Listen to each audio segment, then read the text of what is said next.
Hello, Silas here, with my friend Stephen, and this conversation we're having is not based on any conversational history that we've had in the past.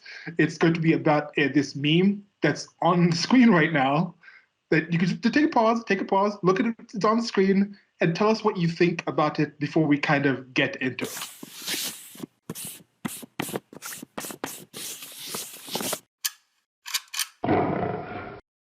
Okay, now that you've seen it, you've taken a pause. We're talking about it now. Stephen, tell us a bit about this meme that you posted. It's most definitely not fishing for comments and didn't lead to like hundreds of comments that we're going to be discussing right now. No, I never do any such thing. I don't even know why you would accuse me. So anyway, J'accuse. this, Go this, ahead. this meme has a topless woman saying, "My value isn't based on my sexual history." Someone underneath is commenting with, "If a pair of shoes has 50 previous owners, its value is going to go down. This is basic economics." Now, as you can imagine, this started a firestorm. We responded to a number of people. There were a number of people who actually agreed with us. So that's often the case with me. There's usually some who agree, some who disagree.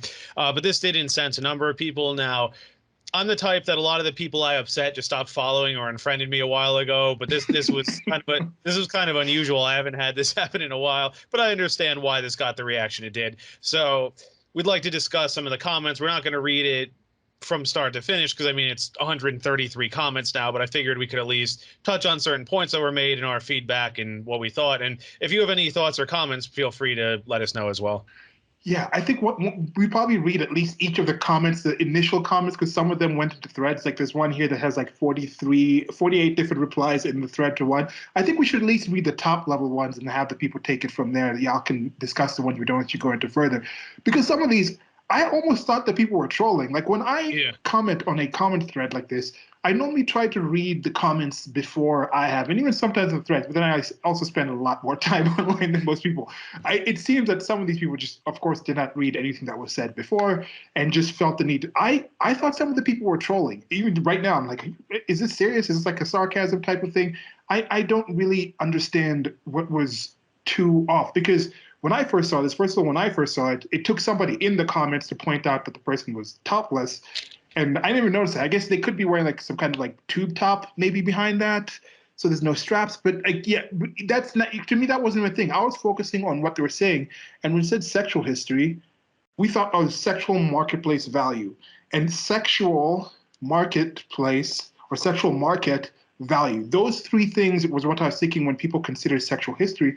And in my mind, I was thinking with that response with the 50 previous owners, this is somebody looking for it in that SMV sense. That's what we're going to be abbreviating it as. And also for particularly monogamous pair bonding long-term relationships versus just having sex, intercourse. And sexual, to me, does not necessarily mean sex. It just has to do with sexes, the two genders and things. Between the genders, and also primarily the biological male and female. If it has something to do with males and females, sexual dimorphism and things like that. We're a sexually dimorphic species, which means like the human male tends to be larger and stronger than the human female, and the human female has the reproductive eggs and things like that, gestates and things like that, has breasts. Those are the things where you can say these are sexual differences. That when you say it in that sense, that has nothing to do with males and females having sex. So that when I hear sexual, I don't necessarily think sex, but some people seem to be thinking it is just sex. So tell us, Stephen, a bit, because this is going to come up over and over again, what we mean by sexual marketplace value, because problems occur not because of what X is, because of how we define X. And I think a lot of people here were not really comfortable or even understanding what sexual marketplace value really is.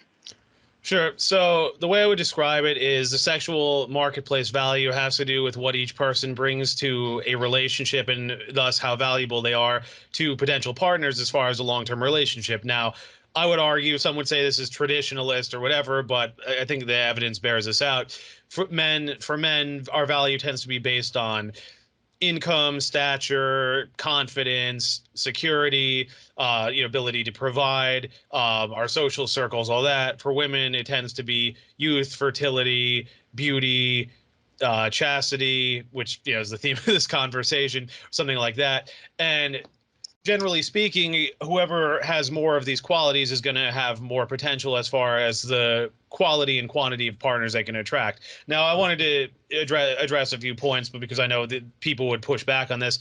Number one, I'm not arguing people date solely based on sexual market value, because you could argue, okay, maybe you can date a woman and then have dated a woman that was prettier, but it's like you're not going to pick a wife based on that. But we acknowledge that, okay, if a woman's prettier, she's more likely to be attractive to more men. If a man is rich, you may marry a guy who's less wealthy, but we acknowledge that if the guy's wealthier, he's probably going to have more options, just to lay out that. And then the other thing I wanted to make, because this came up in that discussion about the older women who couldn't find love, is some people say this is degrading or whatever. But then my response, and a friend made this point to someone we know, every human being fundamentally functions this way. Like, if you're a straight man, take three women. If you're a woman, take a straight woman, take men. Take three people the three people, one who's like is very attractive, one who's somewhat attractive, one who's unattractive.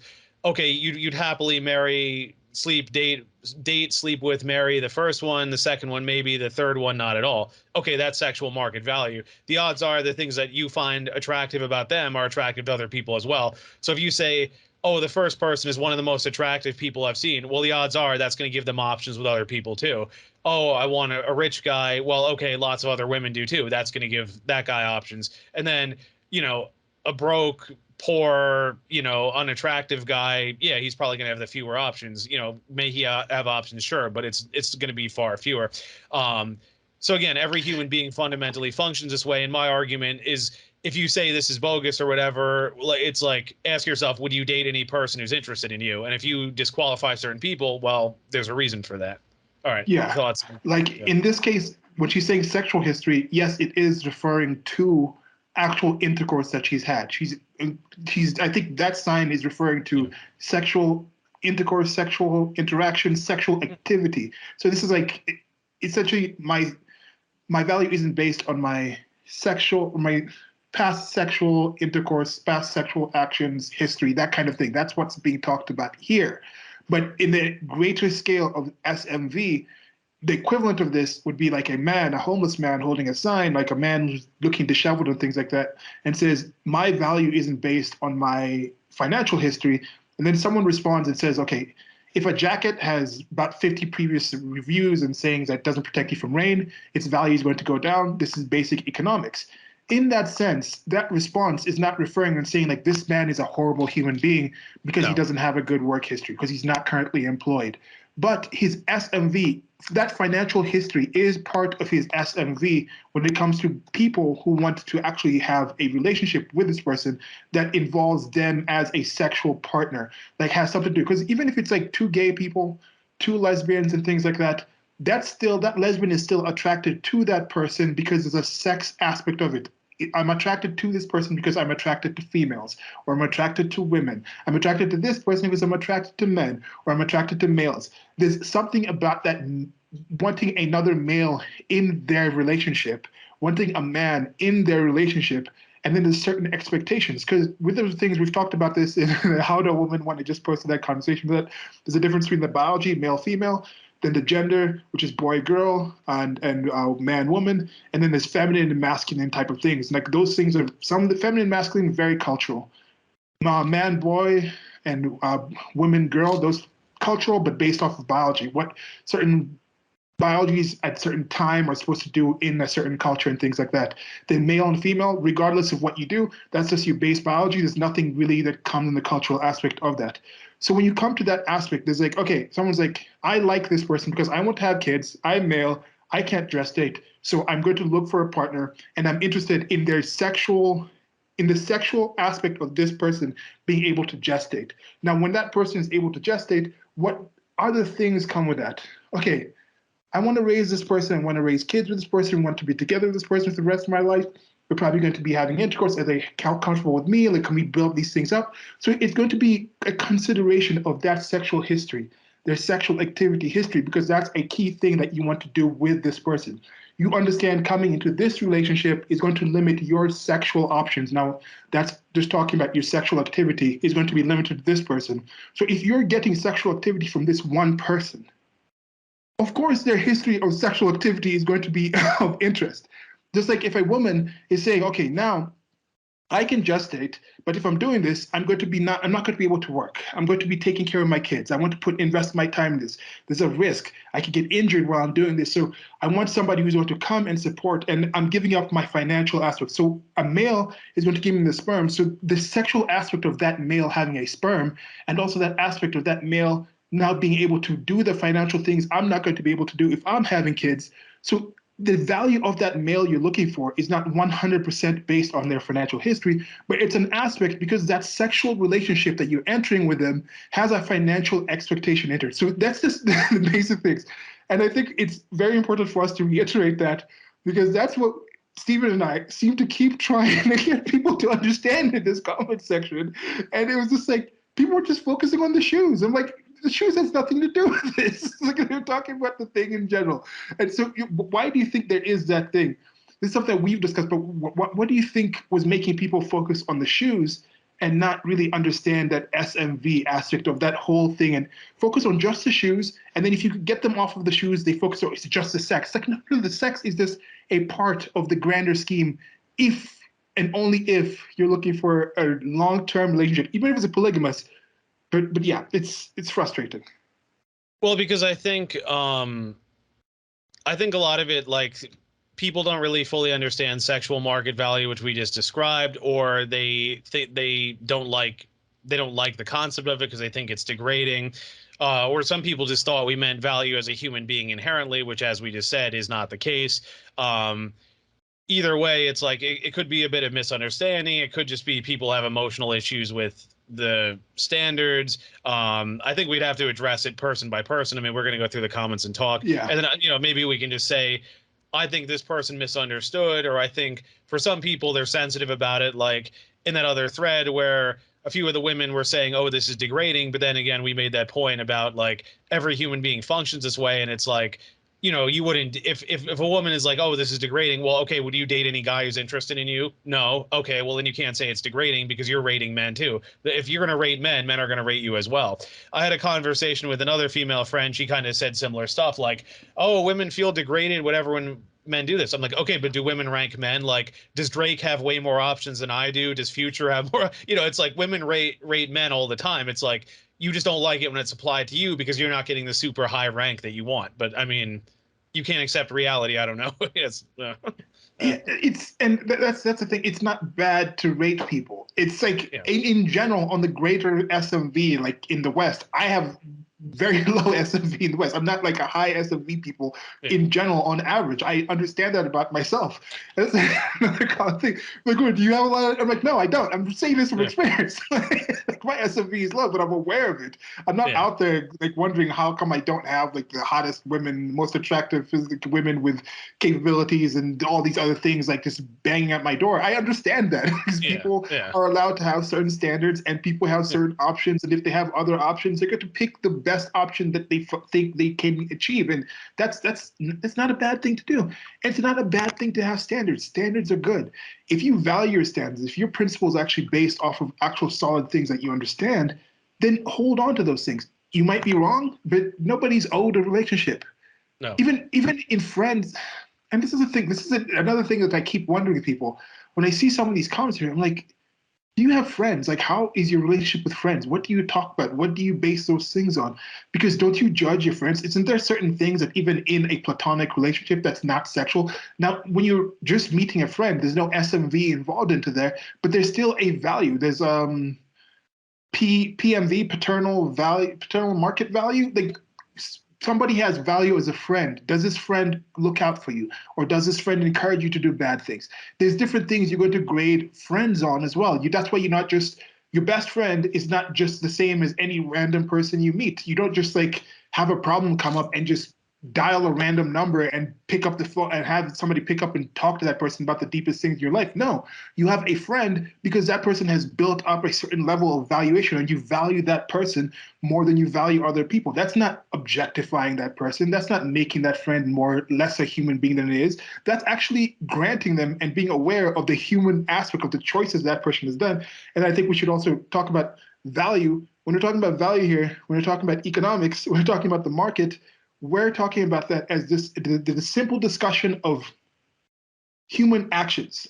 Like you can be economical with your time. Like we're trying to be as economical with our conversation as possible in this thing. Instead of reading all 133 comments, we're going to be economical and try to break it down where we can read just the headline comments and give you some idea of it, and then we can go through and parse through it instead of just saying we're going to read it straight through and be like a 3 or 4 hour long thing.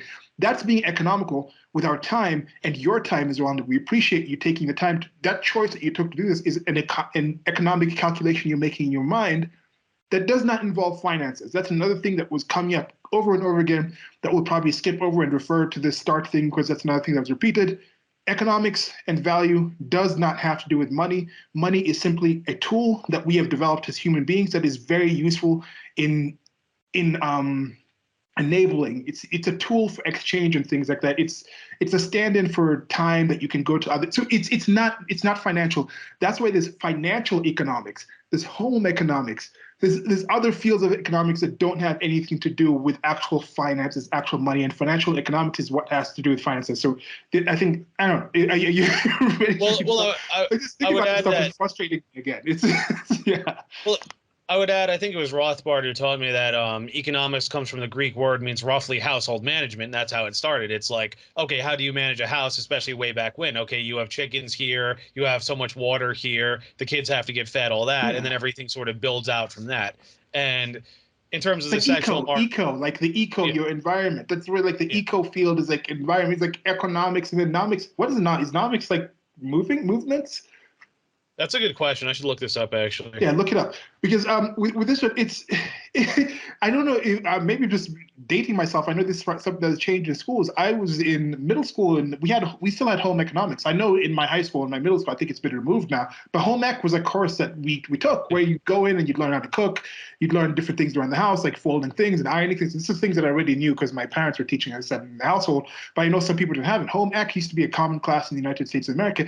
Yes, that can do with balancing checkbooks and things like that. But it was like cooking and putting things in the pantry, those kind of things. It's sewing. But yes, you can say that was so you can save money in some other ways. But no, it's just being economical. It's not. So did you find what nomics means? Yeah.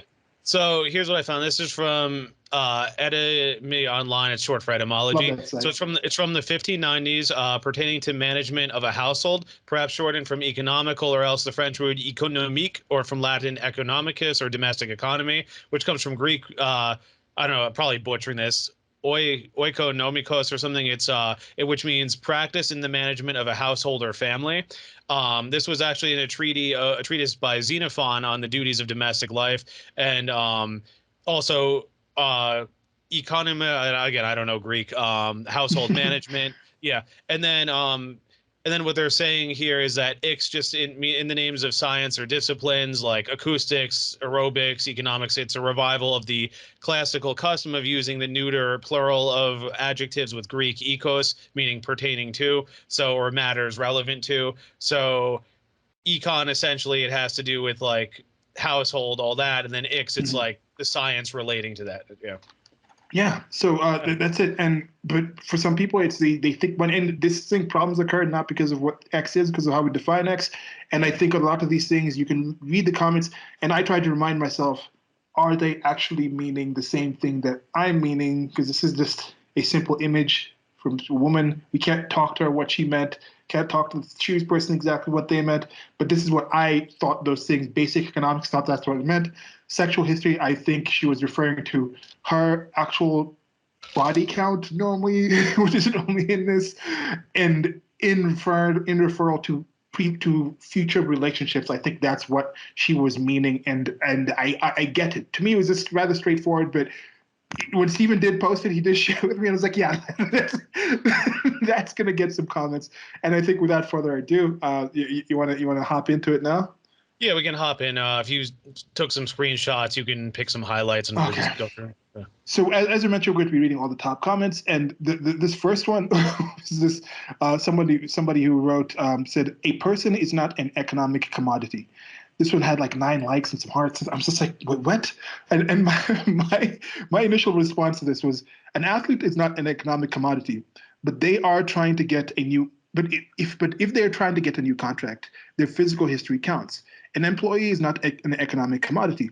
But if their 5-year history has them going from a different job every month versus being one job a year, um, and then for and then another for 4 years. Let's say, okay, yeah, there's a thing. I said if somebody has 5-year history of them going to a different job every month, so that's 12 jobs a year for 5 years, versus somebody who has one job coming out of college, and then the last 4 years they've been at one job. That's good to be considered. That's good to be considered in their history. And this depends on the sports and job, of course. Also differs in the people hiring. And in general, I think folk understand that the general value judgments made of people and economics and markets are strictly limited. Right, sorry. And just make this thing, economics and markets are not strictly limited to finances. Sorry. Yeah. So what's your thought on this one? This is one of the longest threads. I wanted to bring up a bit about the work history thing because I worked in restaurants. For those who know, we did an interview on that. Silas interviewed me, and I talked about how that's a high turnover industry. And one of the jobs here, my first job actually, I left after 9 months, and I got some flack for that because I was told your first job out of school should be 1, maybe 2 years. And then after that, if you move around a little more, it's fine because you have a few places you've been in longer, so you have stuff to fall back on. But if you move around a lot, especially early on, that's bad because then people worry. It gives one of two impressions. It's either you jump around from place to place because you're not happy or you're never satisfied, or you keep getting kicked out of places because you just can't make it. And I was like, I talked about this cook from Harvard who education wise looked really good. He had degrees from Harvard, Columbia, and Culinary Institute of America, where I went, but he had something like 10 jobs in 2 years or something. And like I said, I got flack for leaving a place after 9 months. But if you've had like a few months here, a few months here, a few months there, right out of school, I mean, most reasonable people shouldn't look at that and think, yeah, this guy will be a good hire. Because again, it's either he keeps jumping around or he keeps getting fired from each place. Either way, it's not a good sign. Again, if you have a few places that you're at a year or two or more, and then you have like a few places you're at briefly, that's a little more reasonable because maybe you were in a few bad places, but you've shown you can commit. But if your whole resume is just jumping around, I mean, I don't think any reasonable boss is going to look at that and want to hire you.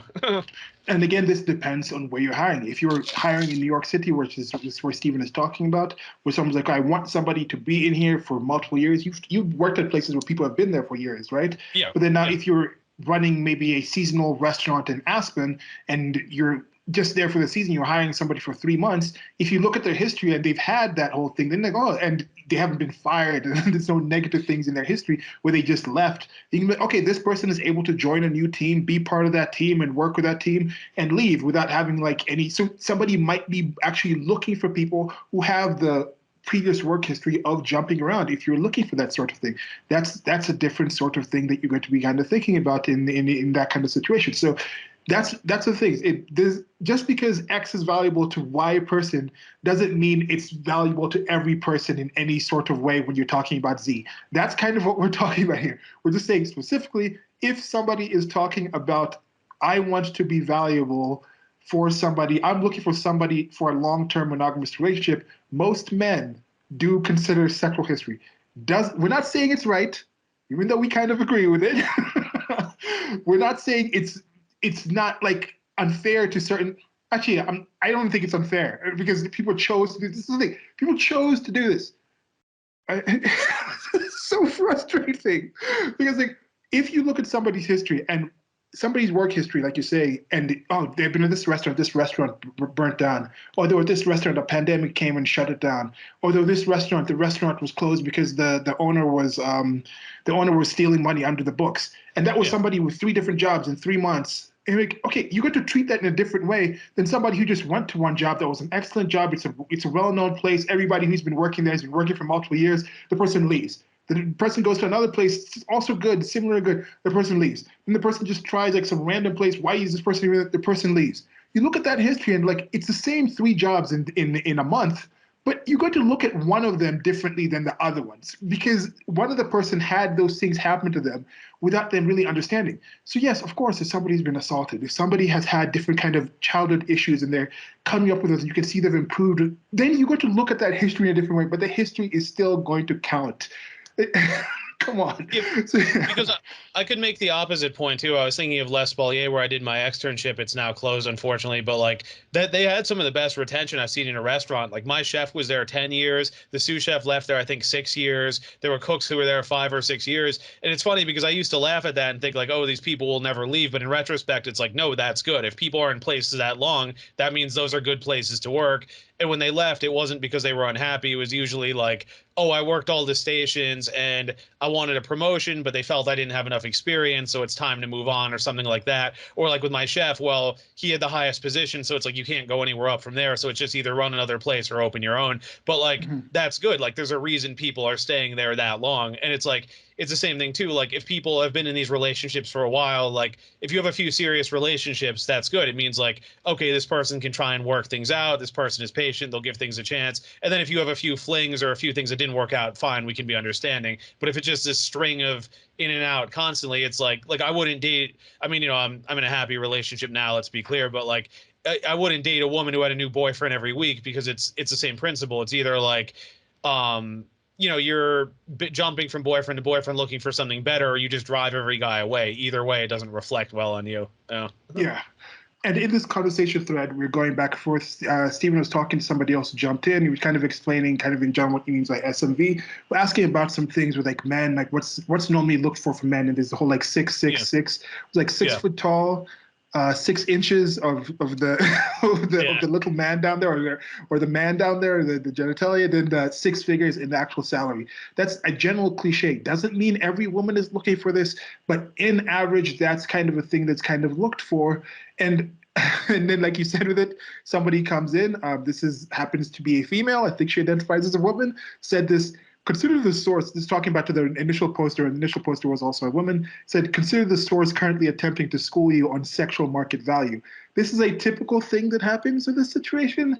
Like they're saying, oh, like sexual market value is not judging. You're not judging the sexual market value. But then, and then this person says the person not economic. You can't judge just value. And then this person comes and comments and seems to be talking. I don't know if she's talking about you in particular or the people who are commenting. I don't know if she's looked through the background of the people, but she's just talking like consider the source. So if you talk about it in general, yes, you can consider the source, but I don't care. I don't care if the most obese, drunk, wasted person. I don't care if Hunter Biden came in and told me like, yo, he's smoking a crack pipe with prostitutes in giving money to the big guy, and he says, investing in China isn't really that good of a thing.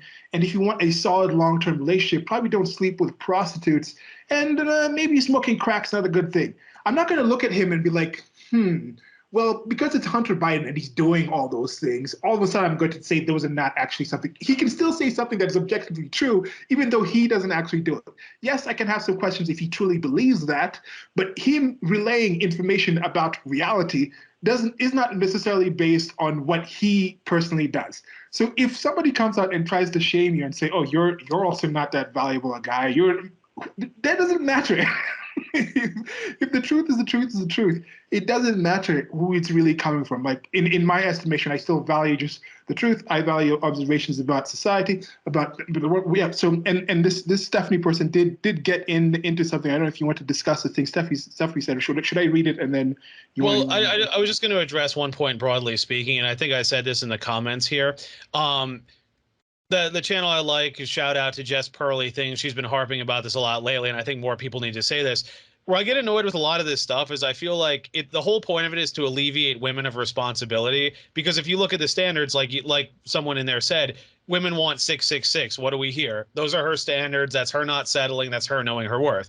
But if a man doesn't want an obese woman, that's fat shaming. We're supposed to embrace body positivity. If we don't want a woman who's been with 20 guys, that's slut shaming. We don't want a rude, combative, disagreeable woman. That's, oh, you can't handle a strong and independent woman. But at the same time, oh, the man has to step it up. The man has to pay the bills. Man has to be the provider and protector. And it's like, why is it okay for the standards to go in one direction but not the other? And it's like, and it's a controversial thing to say about women are alleviated of responsibility, but I mean that's the only impression I can get. I mean, we've listened to Molyneux enough. The point that always comes up with single mothers, it's always presented like, oh, these women just got finessed by these guys who ran out on them. And look, I'm not going to defend deadbeat dads for a second, but I would make the point that women control who has access to sex, and if you chose to reproduce with this guy and you didn't vet properly, I mean, don't you have some say in that? And then on top of it, there's how many forms of birth control. You can still get an abortion in a blue state. You can still give up the baby for adoption. It's like there's so many ways around this, but it's like it's just presented like, oh, these innocent whipped women are just duped by men, and it's like, does that happen? Sure, but I mean, every single time, it just I get annoyed because it's like if you want to be treated as equals, you have to take accountability too. It can't just be you have all the privileges and rights, but then everything you do wrong, well, here's an excuse, we'll bail you out. I mean, for children, sure. Like I was thinking about this earlier myself, like, children, we bail them out when they make bad decisions, but they also have nowhere near the authority. Like a child doesn't tell the parents, I want to go on vacation here. I want you to buy this. I want there are children who do that, but I mean, they're spoiled, obviously, but it's like, we don't let a child make those decisions, but at the same time, the child doesn't have the freedom either. It's like, it works both ways. Then when you're an adult, yeah, you can go off on your own, make your own decisions, but you also have to pay your bills. It's like the freedom, responsibility, all this runs hand in hand. You can't have one and not the other. Yeah. Yeah. It's that's an incendiary that's an incendiary statement, I realize, about like modern women being relieved of responsibility, but like Pearl and them harping about that, I'm just like, I don't see how that's not true. I mean, I don't think it's that really incendiary, and this is the thing. Like I think these are things that default because you ask people in other cultures and other places about this, and it does seem to be something that people inherently know. And even by somebody saying, "Hey, your work history matters," like, "Oh, who are you? Like, what kind of status of guy are you?" And even this comment of this person, they're admitting that they understand what SMV is, even if they're Yeah. focusing on one actual aspect. So this same person who said, "Consider the source currently attempting to school you on sexual market value," and put that in quotes, doesn't actually go to bother to actually define what sexual market value is, even though Stephen had previously in several comments gone back and forth with somebody to explain specifically what SMV of a man is in general. So this woman is not just this female is not just woman, female. I don't know I think they identify as women, so I'll just call them woman. The woman, I post this, and she's saying, this is what they say after Stephen asks them, explain where or how I'm wrong. And this is what they say. Most, not all, of the men who think as you've described have aged out of having much sexual market value, in quotes, at all. Your friends list notwithstanding, millennial and Gen Z men, and millennial is what? Isn't that up to like 30s? Born. I think the oldest ones are technically like early to mid 1980s. Born. I was born in '88, and I'm a millennial technically. But then it cuts off. I think maybe like early '90s, and then I think it's generation Y and Z. I forget where the cutoff is, but somewhere around Okay, there. so I guess I'm also considering, yeah. So what he's talking about, the aged out of this. So aged out, who think of you aged out of you? So where in that we understand what SMV is and where millennials. So I don't know Gen Z. I've talked to Gen Z. You go to like the dreaded manosphere and things like that, and you listen to the people who are commenting. It's mostly younger men. It's not like people in their late 20s, like to their 20s. It's not really like 50, 60-year-old men with this thing. No. So this person is saying, like, your friends with understanding, millennial and Gen Z men don't base their relationships or their partners on their partners or their partner's sexual value on number of partners. Who are they talking to here? You're just simply wrong in your perception of what most men, in quotations marks, that are of any kind of value, in quotations marks, sexually think. You are likely also wrong about estimating your own sexual market value, in quotations, and the sexual market value of men you admire, in quotations again.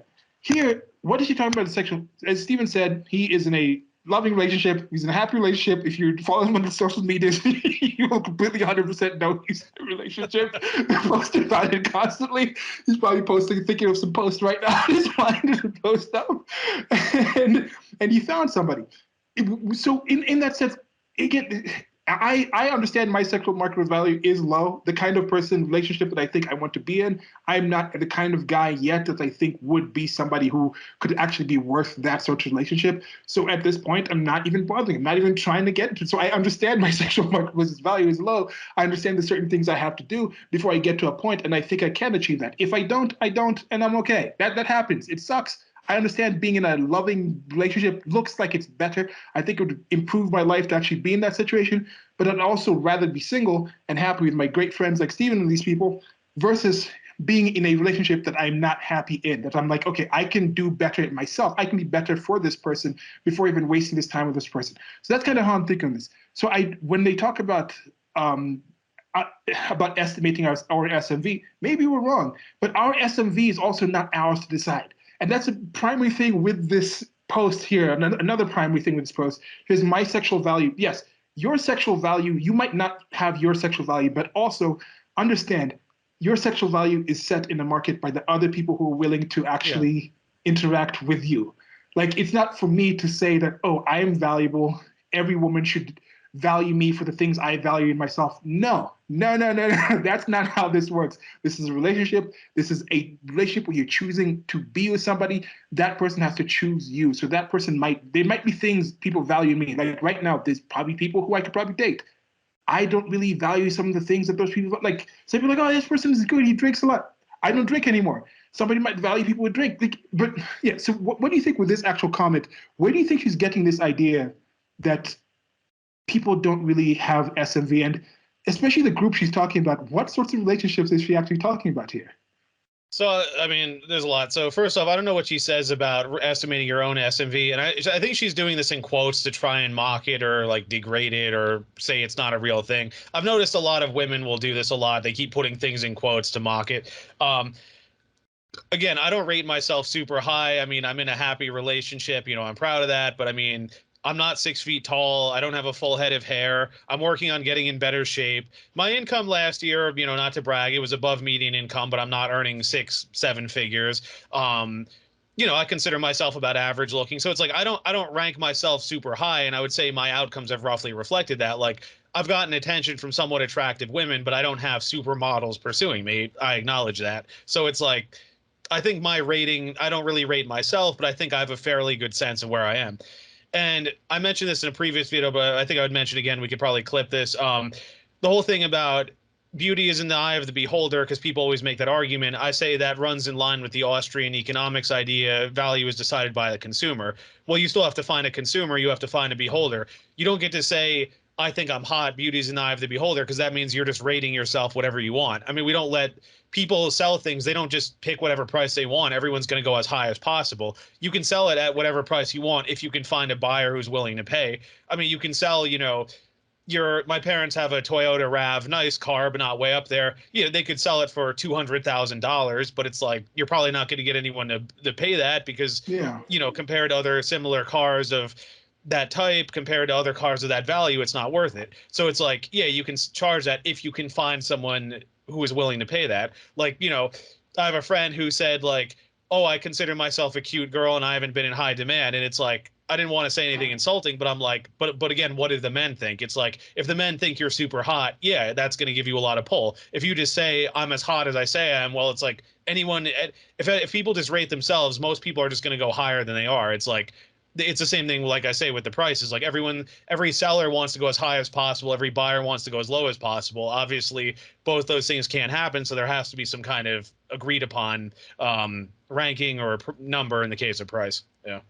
Yeah, and with that same car analogy, this also came up later on below. There's value itself. How much someone values somebody is a subjective thing. It's subjective to the person, to their situation, to their intentions. But that value is also based on objective things about whatever it is that you're making those judgments on.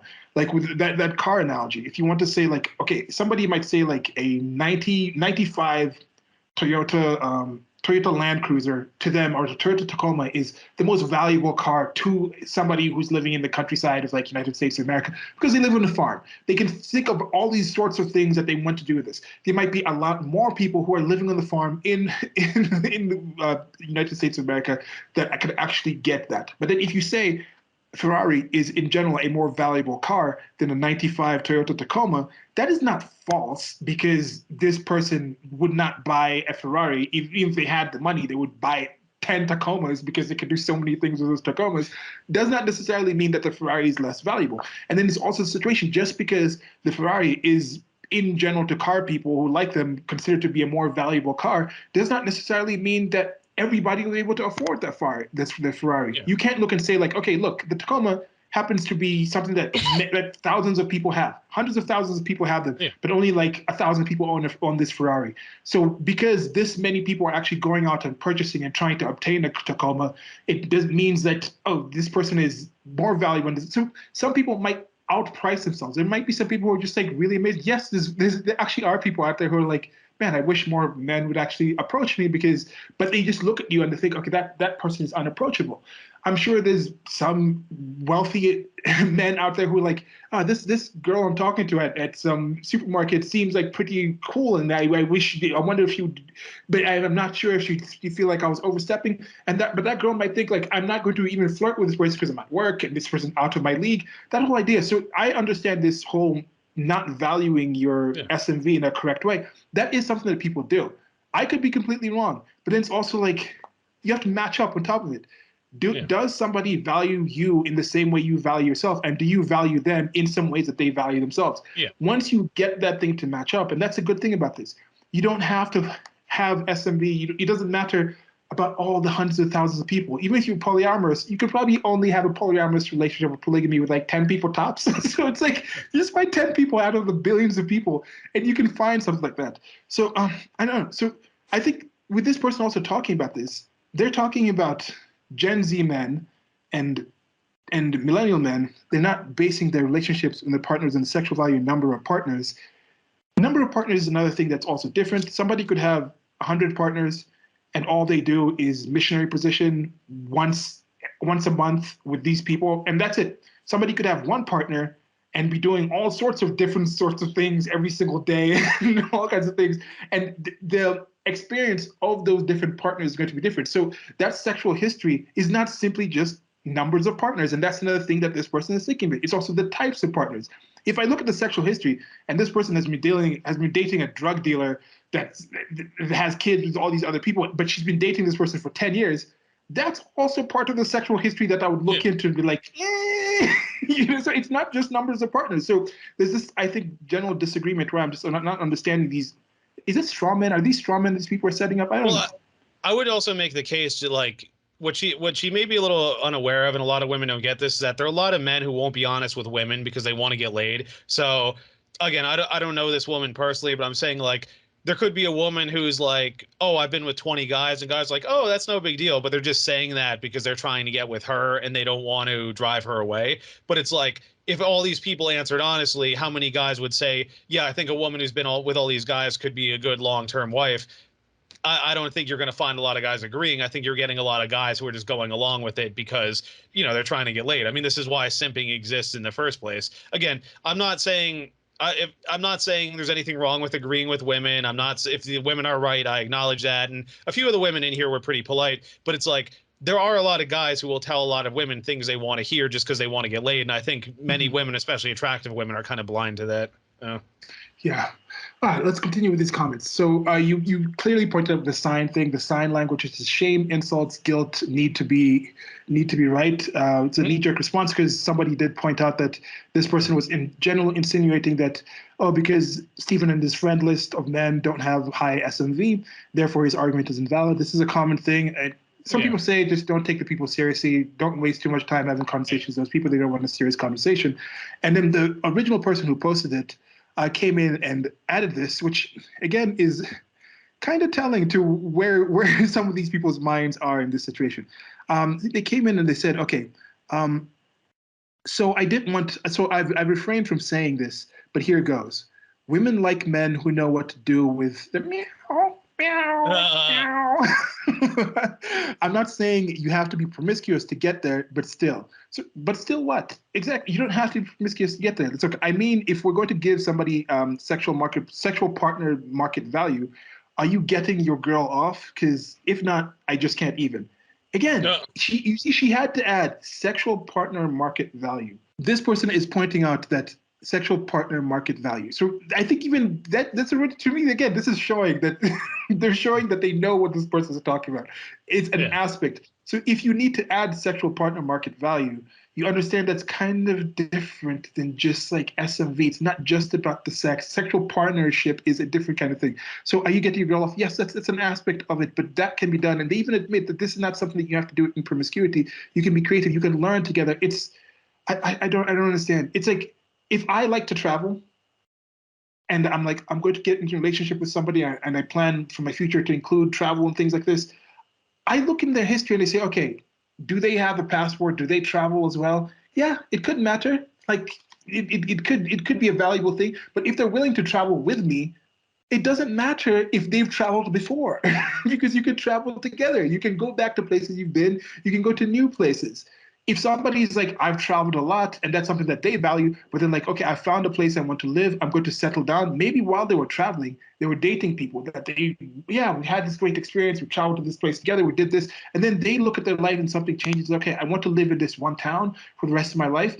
And they look now, all of a sudden, something that they valued, somebody who travels, somebody who has a passport with lots of stamps in it, that was valuable before in the lifestyle they were living before, the sorts of relationships they were looking for before. But if they're looking for a relationship to just stay in one place, they might actually now value somebody who happens to live in that small area that they want decided to settle in, who has roots in that area, who wants to stay in that area, who's more comfortable with staying in that area. Now all of a sudden, somebody having a history, a travel history, that can all of a sudden be a negative when it's like, okay, this person might be antsy, they might want to leave. They might not be on the same mindset that I'm on to say, let's actually stay in this thing. So there's different kinds of experience and different kinds of valuations that change with the person as they go. What do you think of that?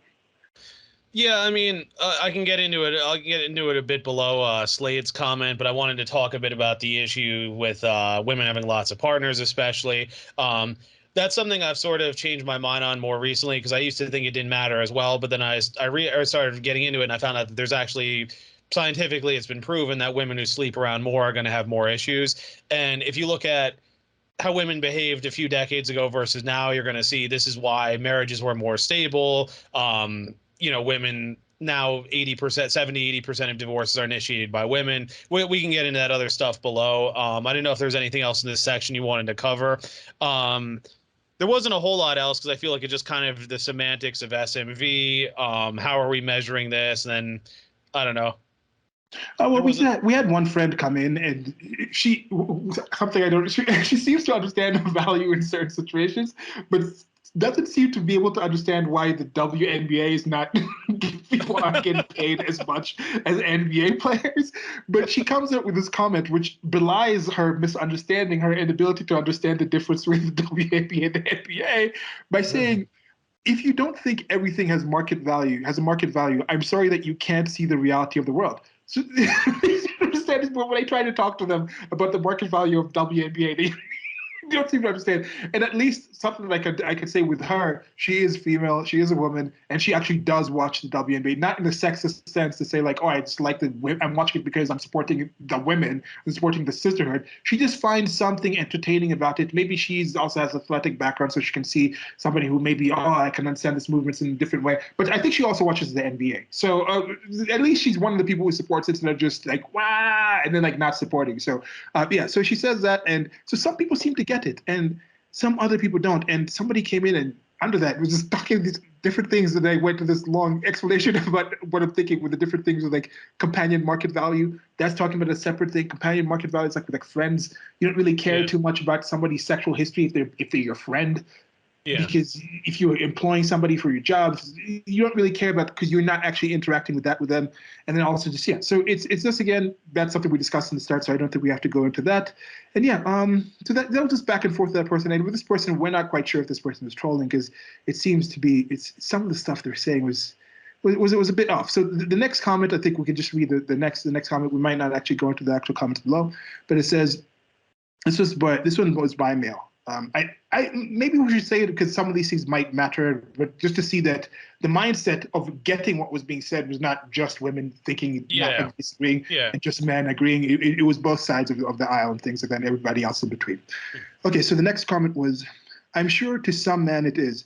For me, only speaking with regards to partner selection, it would be dishonest to say that it won't enter my mind and enter into my calculations. But honestly, it will matter very little. What matters is who they are now. For me, sexual history doesn't matter at all outside of that. Yeah, go ahead.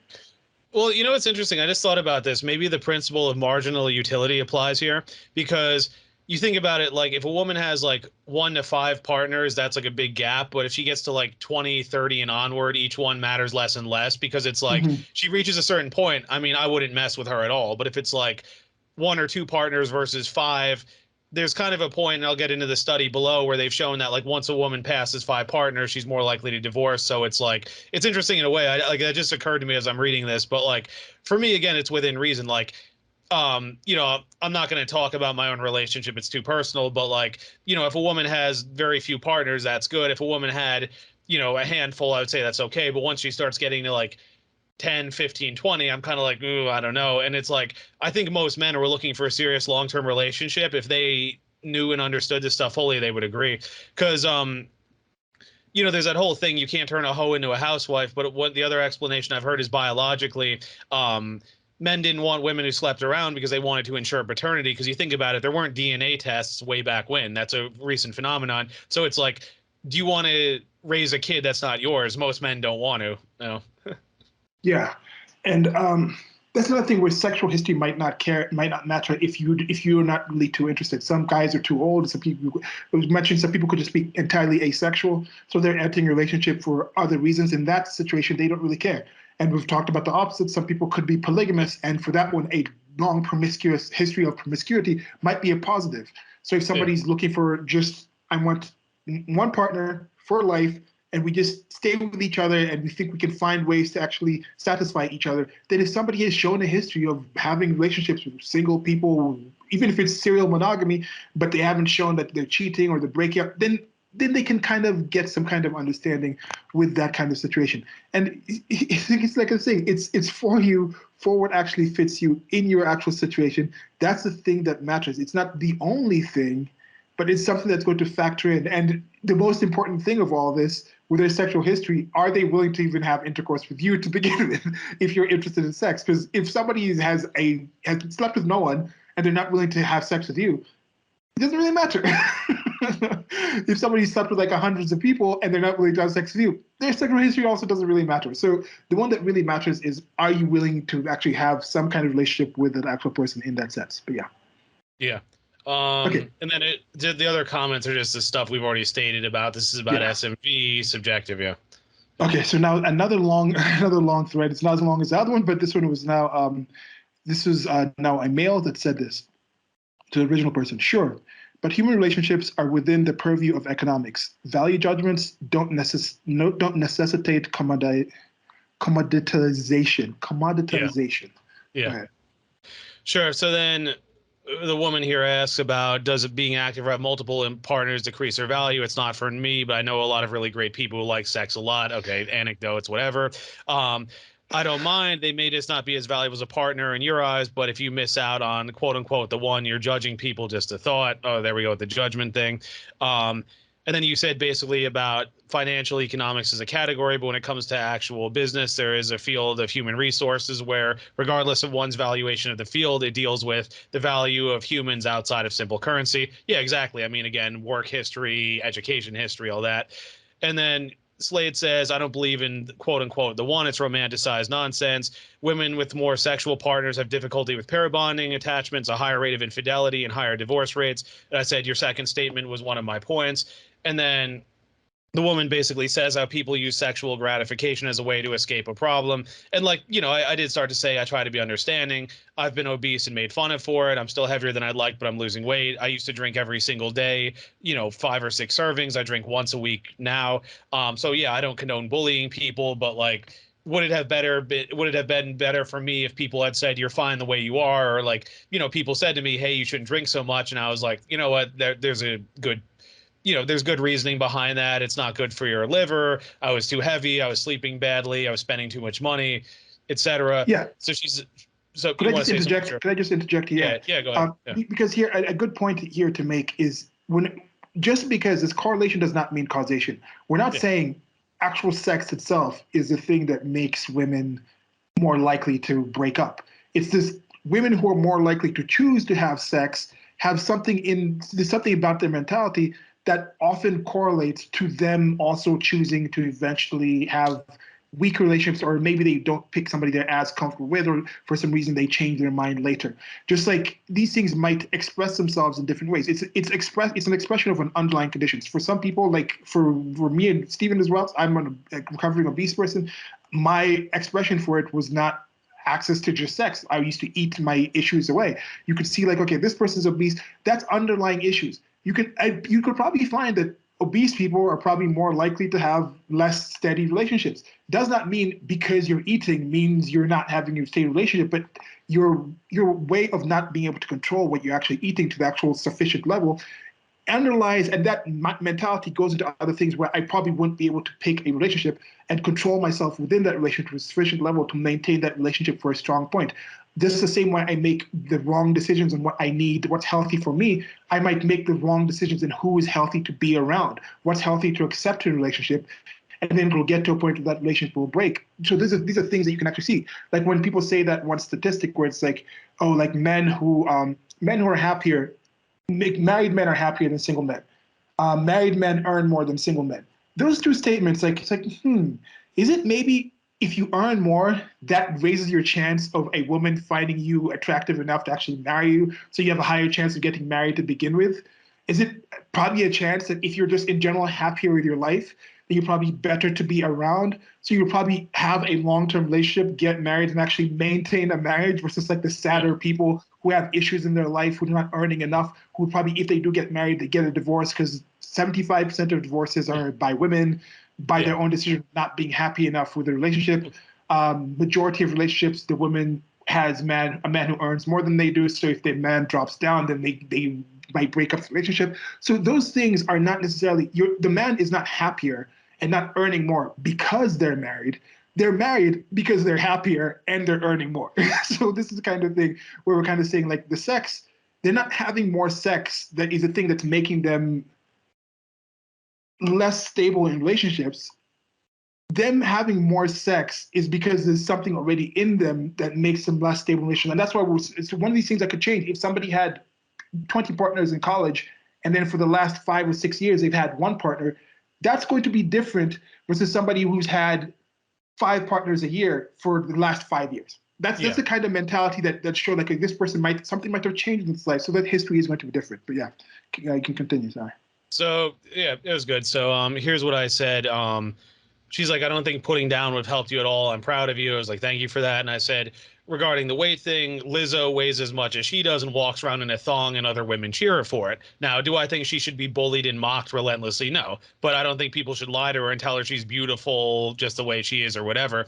And I bring the Lizzo thing up a lot because there was that thing a while back where she made a move on Chris Evans, who played Captain America, and he turned her down. And then, of course, people were like, oh, this was mean, whatever. But it's like, where do you typically see wealthy, good-looking men with obese women? It rarely happens. And the thing with Lizzo that's kind of sad in a way is like she has an attractive face. I mean, she's got a good sense of style. If she slimmed down, I think she'd look pretty good. But she just let herself go. And the thing is, if you look at these, posts of her walking around in that thong up the stairway into the plane or whatever, it's all women cheering her. What men find this attractive? And then I debated this whole thing with a friend, and she's like, "Oh, well, these women don't care what people think." But I was like, "But this is part of the problem. Do the men that you want to get with care about this?" It's like a guy can want a supermodel, but if he's broke, out of shape, has substance issues, whatever. I mean, good luck. It's like does the type of woman you want those traits? Like, yeah, you could be in that status, you could get a very low quality woman, but do you want that? It's like, yeah, you can be an obese woman, but it's like, are the men that you would want to get with, are they going to find you attractive? It's like, it's not all about you and what you want. What does the other person want? And as you said yourself, if you have a list of things you expect from a person, you should have a list of things just as long that you offer. I mean, I think that's fair. Did you have any thoughts and comments on the whole Lizzo thing? Yeah. And this is one thing that we've been kind of wondering, especially with this conversation, kind of got us asking each other, is there a general thing of women just gassing each other up? Of just saying like, oh, you girl, everything you do is great. That's not a good thing to tell people. No. It's very harmful to tell people that. And I did the post. There's many thoughts that came out of this little list of conversation. People understand that if you're raising a child and you just say they can't do anything wrong, oh no, everything you do is okay. You spoil that child. People say you're spoiling that child. But then those same people will say like, oh no, women are great at everything. Their sexual history doesn't count. Nothing you did in the past is not. You go, girlfriend. You just be okay. You live. You do you. You're queen. Like no. Hold people to actual standards, because that actually is the way they improve themselves. You're like, no, you're actually hurting yourself there. Like no, that might come back to bite you in the future. Oh, maybe you could do this in a better way. Like yeah, you did that in the past, but you can look back and review that, because if everything's a-okay, if everything you do in the future is going to be a-okay, you're not going to look back in the past and actually have any actual incentive to do this. And this is something that I've kind of, the previous video I talked about this where I say like the only white privilege is actual, like, white guilt is a sort of thing of white privilege, and it's something because it actually gets people to look back to their history and say, like, what were we like in the past? What did I do? How did I actually earn this? Is this just like my inherent self? And then black excellence itself is kind of a curse when you look at everything like black excellence, like, I'm a queen. Like, no, you're not. Like, queens actually, there's things they earn in order to be a queen. Yes, you can be hereditary wise a queen, but things like that. But then there's actual there's standards. You look at Queen Elizabeth, whether you like her or not, there's standards to her behavior. She's a queen because of the hundreds of thousands of standards. She couldn't just make a video like we're having here, just talk like Phil Flarn filth like we're talking here, because it's not something she can do and still be that queen. Like the levels of standards she has, but yet you just see people just being like, I'm a queen, I can do anything. That is quite contrary to what being a queen actually is in reality. So I think that's one thing that to me was very unfortunate, that I'm hoping women, men, or men, and I think especially women, if you happen to be listening, thanks for listening. Let us know. Are you in a situation where your friends are just constantly gassing you up, just constantly boosting you and saying everything you do is okay, everything you do is great, and it's just everybody else's problem and you should change nothing? That's concerning. Concerning if that's the case.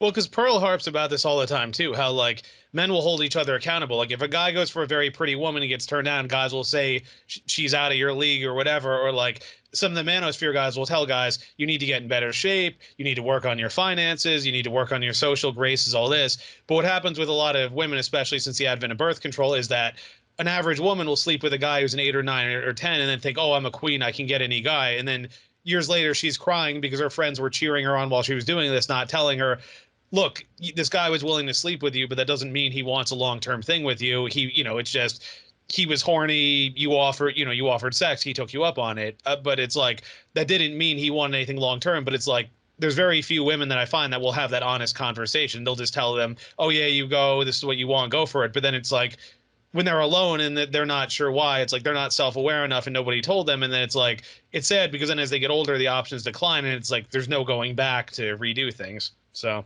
yeah. Yeah. Yeah. Yeah. And you see, they're talking about aging out, and Yeah.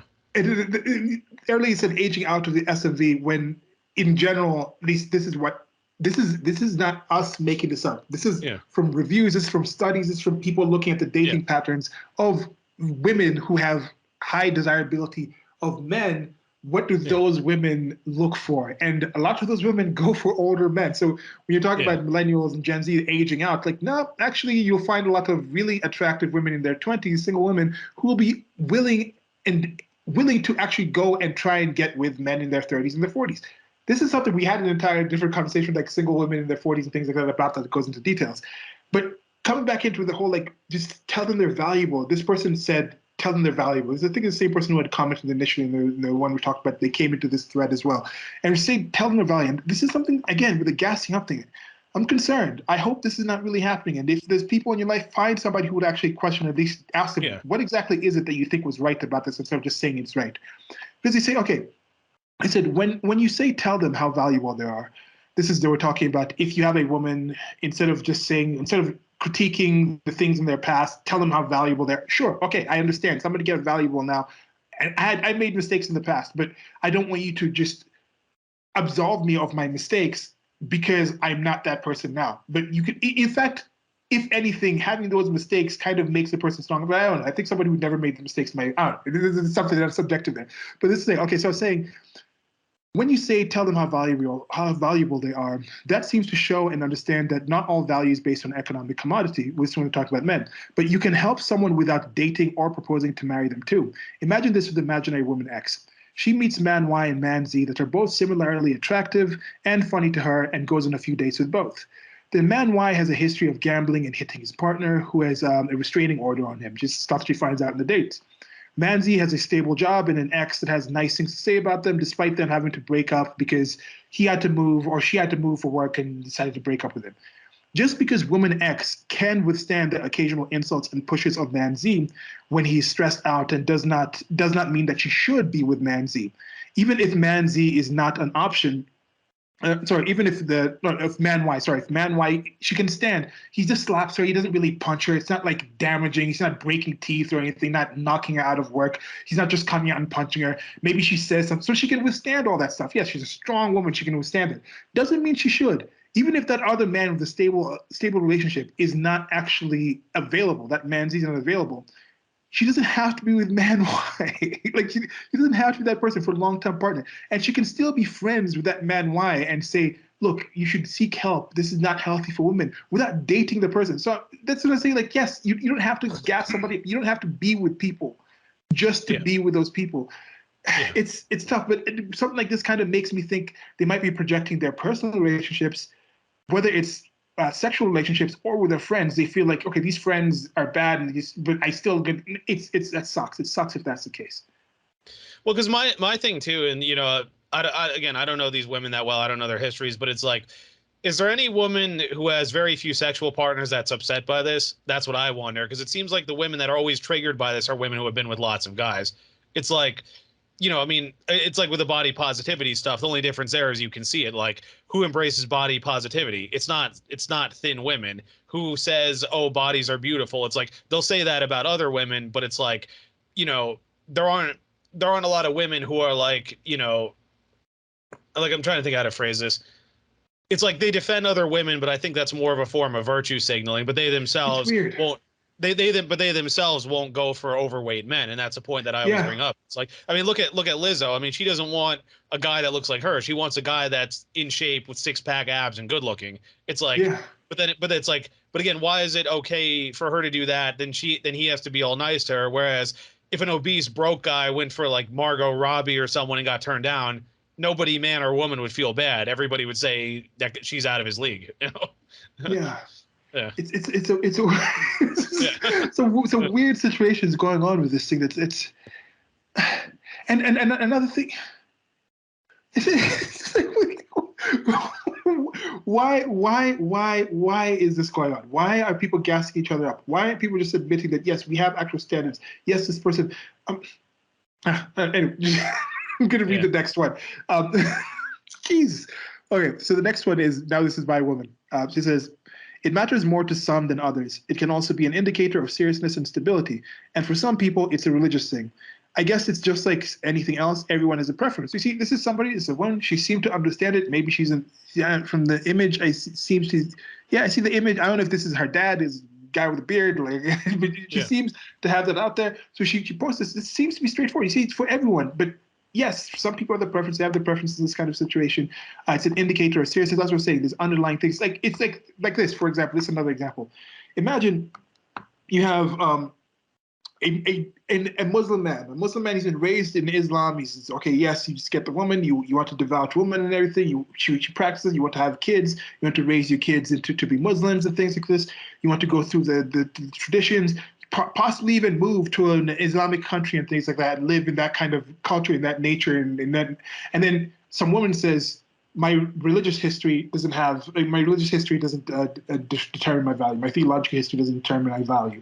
And then somebody comes in and says, well, why do you really care? Yes, she's a Wiccan. Yes, she's a polytheist. Yes, she doesn't really care about these things. Like, she doesn't want to have kids. That she wants to have her kids just learn anything when they grow up. So why do you care, you Muslim man? Are you hateful? Are you hateful to Western women? Because no, people would completely understand that man has an idea of the sort of relationship that he wants to have. So that's going to be a factor. But to somebody who's like, I'm an atheist, I don't really care too much about this, and oh yes, somebody who's spiritual, open, like that might not really be a factor to that person because of the sort of relationship that person wants to have. If you want to have a certain relationship that has something that's actually focused in that thing, pertinent history towards that thing is going to be pertinent to that thing. It's just that simple. Yeah. Anything you want to say on that one? Well, I just wanted to. We skipped over two comments I wanted to go through. Did we? Which one? Yeah. Okay. So I gave an alternative version of the analogy you gave about a man meets woman Y and Z. Both are equally attractive, pleasant, close in age. Woman Y has slept with 20 plus men and is in and out of relationships frequently. Woman Z has slept with 4 men. 3 of them were serious long-term relationships. Well, who's going to be a better option for marriage? Most guys are going to say guy Z.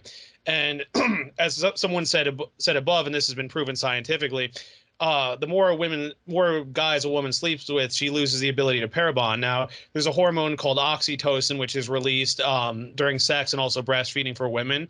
And it's been shown that for every guy she sleeps with, the effect weakens each time. That's why when she first has sex, she gets really attached to the guy. And then as she has sex more and more, she doesn't feel anything. And there was a study, Pearl mentions this a lot as well. It shows that if a woman is a virgin on her wedding night, there's an 80% chance she'll be happy 10 years into the marriage. If she has 5 or more partners, it drops down to 20% and on and on. And in line with this, there's also a chart showing that the rate of the use of birth control a lot going with divorce, and they practically run hand in hand. And I don't think this is coincidence, because it's like, again, 5 or more, it drops to 20, and it's like, based on what I've observed, who I've talked to these days, you're lucky to find a woman who's had just 5 guys. Usually it's several more than that, especially by the time she's my age. So, it's not surprising that the divorce rate is so high, because one, you lose the ability to pair bond, but also the other thing is that they've often pointed out is that with the older generation, it was understood that, okay, you marry the person and you try to work things out with them. And, it doesn't mean things always went well. I mean, there were people in bad relationships. I get that. But it was the idea that, okay, you save yourself for this person and you try and work things out. Whereas if you've been with all these guys, you're constantly comparing the other guys to the guys you had been with previously. Is this the best I can do? And then a lot of these women are never satisfied, because they keep wondering, hypergamy kicks in and they keep wondering, is this the best I can do? And then, at some point it gets tough, because they're in that position where they're getting older, they don't have as many options, but they were still with those, top tier guys, and they keep wondering, all right, do I keep chasing those top tier guys and try and get with them, or do I settle for a more average guy? But at the same time, I feel like I'm dating down, because it's a step down from where I was. And that's a very tough position to be in. Whereas if you sleep with one guy, get attached to him, and then it's okay, we'll try and work things out when things go badly, it's more likely to produce a successful marriage. And we talk about it in the other series, Marry Him, but they interviewed some of the women from older generations. They basically espouse what I was just saying, that it was understood, okay, you try and work things out with your husband. Again, it doesn't mean there aren't bad relationships. It doesn't mean people were trapped in bad relationships they couldn't get out of. I'm not saying that, but it was understood that, okay, you try and make things work with that person, not you constantly search for something perfect. Yeah. Thoughts and comments before I read the next one? Yeah. Yeah, just to reiterate again, we're not saying that having sex is 100% or is 100% the reason why people don't really have solid long-term relationships. And yes, there are actual biological aspects of it. There's also like learned behavior. You go to the gym for a certain amount of time, your body gets used to going to the gym. You start learning some habits like, oh, if I'm upset, I go to the gym. That's the kind of thing that's kind of learned behavior. So if you keep doing something, you're going to reinforce it in your mind. Your mind's going to create things like, this is the way I behave. When I get this level of stress, or when I feel X, I do Z and I get Y reward. So that's going to be kind of targeted in there. So somebody might think, if I'm having these kind of sexual relations with this person, once I'm at this level of discomfort with it, or once I've done this enough things, I seek this other thing and I've been rewarded for doing that, because that's just the way your mind works. So if somebody has already started building that kind of mentality, when they're in a relationship with their partner, they might reach those same figures before that told them, okay, now it's going to find a different person, and that's still in there. So there's a higher chance, since they've had the history of successfully leaving somebody that they were with and finding somebody that they thought was better, and then leaving that person again, finding someone they thought was better, leaving someone again, finding someone they thought was better. That's already been built up. They had the lived experience of doing that. So there's a higher chance, if they're in a relationship and they think, oh, there's somebody where I could probably get better, they might actually leave. Whereas if somebody hasn't had that history, and their pretty much only relationship history was just this one person that they thought was good, and they made this dedication to it, and they decided to actually stick it through with this person, they don't really have the past history of finding people better, finding people better. So they might be things that they'll be able to pass through. And I think most relationships have shown, like most people who've had some disagreement in the relationship that actually went and sought marriage counseling, or actually went and talked it out,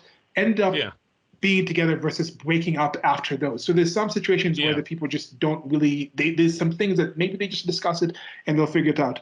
Because I think if you look at the statistics, and you can say maybe if somebody gets a career before moving, before leaving the location that they're actually in, like this is the town, like they went to college at this place, they graduated, and they get a career in that one location, there's probably a higher chance that person will be at that job in 10 years, than somebody who gets a career after having traveled or moved around to different cities and worked different places.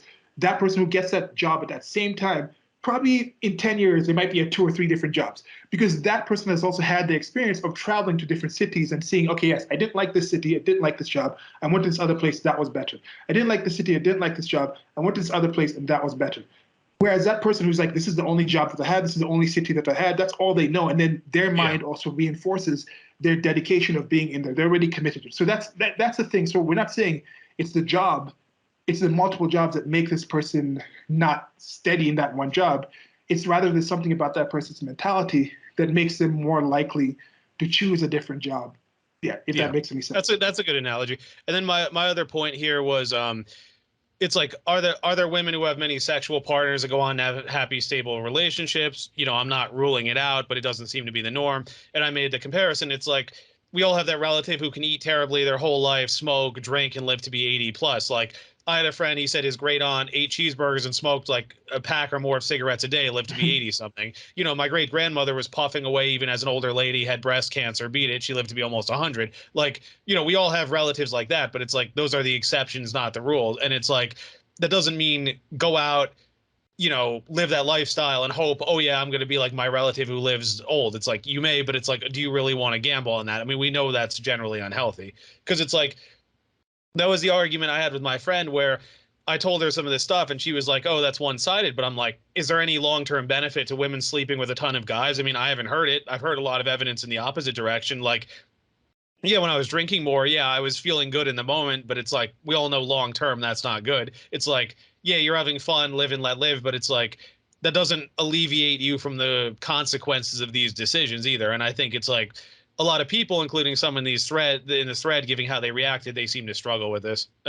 And this is the thing we're yes, we're focusing because it was a woman that held the sign, and we're talking about in that SMV sense. But I haven't looked at the stats, but I would be 100% sure to find that men who've had over 20 partners are also likely to cheat on their spouse more than men who were virgins when they got married. That's something I'm probably 100% sure. Like I'm like 99.9% sure you'd find those statistics. Yeah. If a man has had over 20 partners, they're probably 10 times more likely to cheat on their wife than a man who was a virgin when he got married. So this is not just we're both human beings. Yes, everything that's good for the goose is not good for the gander because we're not all geese, but we are all humans. So some of the things there's also no real benefit for a man to have 100 partners.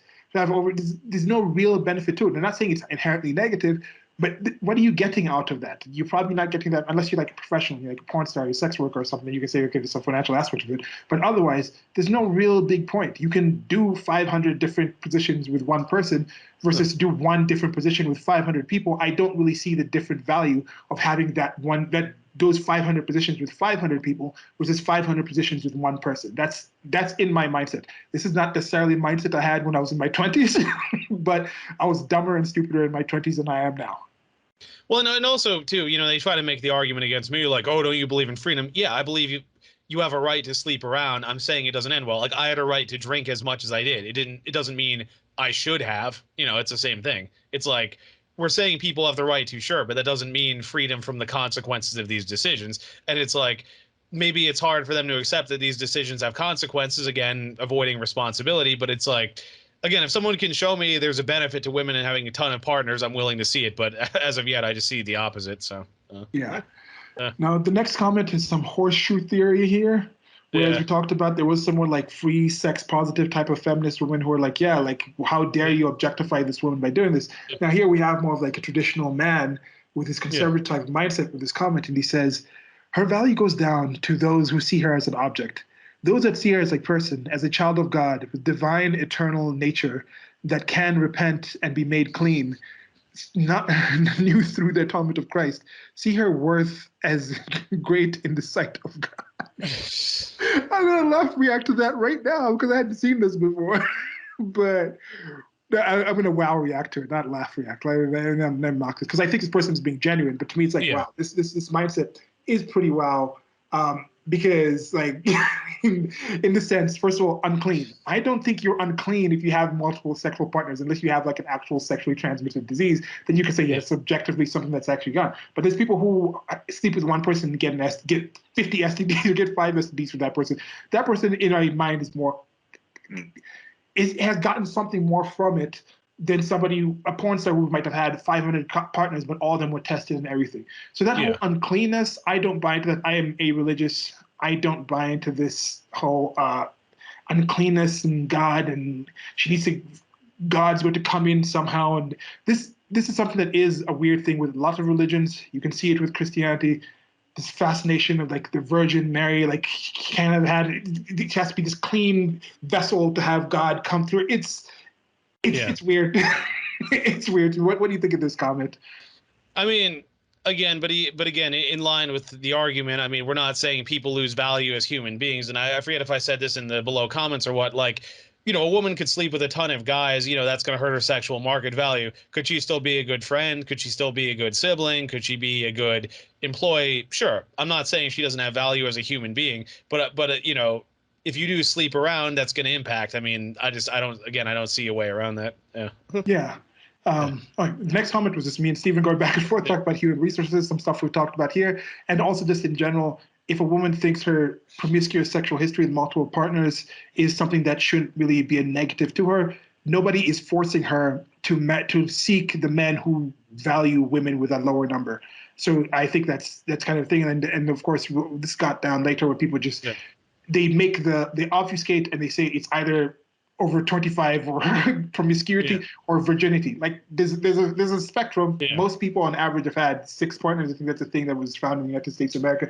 Like by their 40s, most people have had about 6 partners in total. And I think with the issue here, you're going to have majority of the people, I think 50% of the people were under 5 partners, with like 25% being like 1 or 2. Yeah. And then it was like the top like 5% will have like over 100. So those top 5% are carrying a lot, are pulling those people below a lot higher. So it's not that it's in general, you're really not going to find that. Like as Stephen said, it's hard to find somebody with just 5, especially if you talk, age group when you start getting older in age. But in general, it's not really. You can have concerns with somebody who has 30 partners without saying you want a virgin. This is just a basic thing. Yeah. Okay, the next comment. Dude, it's not cool to objectify women. It hates that. I think this person was trolling. Yeah. Yeah. Okay, the next one was this is someone who's had some good conversations. We should get this guy on the I Know Great People somehow. Yeah. I think it'd be good to have conversations with this particular person.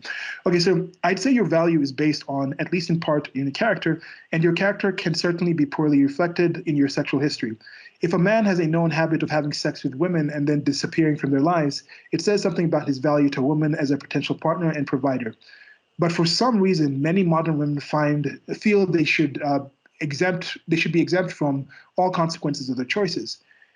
It is more important. It's more important how someone feels about their history than what their history is, because people can be radically changed by religious conversion. The problem with most people is that they are proud of their history, not repentant. So yeah, you see here, he's talking about specifically with the religion thing. And I do understand, like for people, religion is, I found Jesus, born again virgin type of thing. They taught us this in high school in sex ed. Whenever at home ec, I remember sex ed, like born again virgin is where you just like, they did the same with like, okay, this is a glass of water. They put some colored dye in the water. Like when you have, it goes to that unclean thing when you have when you have sex, like some dye in the water, but you can also like pour the half of it out and then pour some more water in it, and you can say you're like a born again virgin. Actually brought that kind of mentality forward. Like, no, you don't have to be a born again virgin. Just like I did that in the past, I'm not doing it anymore. I understood why I did it and I've changed. So something to it. And I do understand religion is one of the primary things that gets people to have this come to Jesus moment and things like that. But there's many other ways you can do it without that. And I've improved my life actually more, in my estimation, once I left religion behind me. But yeah, what's your estimation? What Jay said here?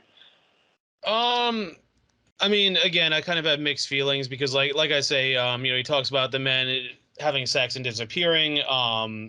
It's like it says something to his value, but then it's like you have someone like Future who has 10 kids with 9 different mothers, but women keep having sex with him anyway. It's a Elon Musk, like he's had how many kids, like, but he can care for the kids, so it's different. But there's exceptions to the rule. It's like the top 1% of the 1%. So yeah, these are different things. Because it's been shown that biologically, the thing is, what I've heard is that women want men that other women want, and the reason for that is because it shows potential to provide and protect for a woman, which makes him in return attractive to her. So it's like if they think oh, here's this billionaire, he has these kids, but they're paid for, they go to nice schools, they have all the health care. Well, if I sleep with him, he's rich enough, it's the same thing for my kids. So it's like that's why they have that appeal. And that's why, yeah, even though he slept around, I'm willing to get with him because of that. Now, There's like a vouching system there, yeah, just like yeah, men who are focused on sex will look at sexual history and say, okay, your sexual yeah, history means all these men have vouched that you're down at yeah, your DTF. So for those men who are focused on that, they will look for that. And for some men in a relationship, in a marriage, in a future one, they are very high on how active is our sex life going to be. For other men, they're like, how good of a mom is this person going to be? How's it going to be when like I'm at work for like hours and hours and yeah, they're at home and they're away from me? Those are things that they might consider more. But for someone like Future, he doesn't give a damn about it. He's like, you do whatever you do. Like with the rappers when they talk about this thing, there's all these songs that are talking about I like passing my girls around to these other people. So yeah. if they look at your sexual history and they see this as a monogamous person, even if you're amazingly attractive, they'd be like, why would I want to be with this person when I prefer women who are willing to have threesomes or passed around? Yeah. So that could be a different calculation.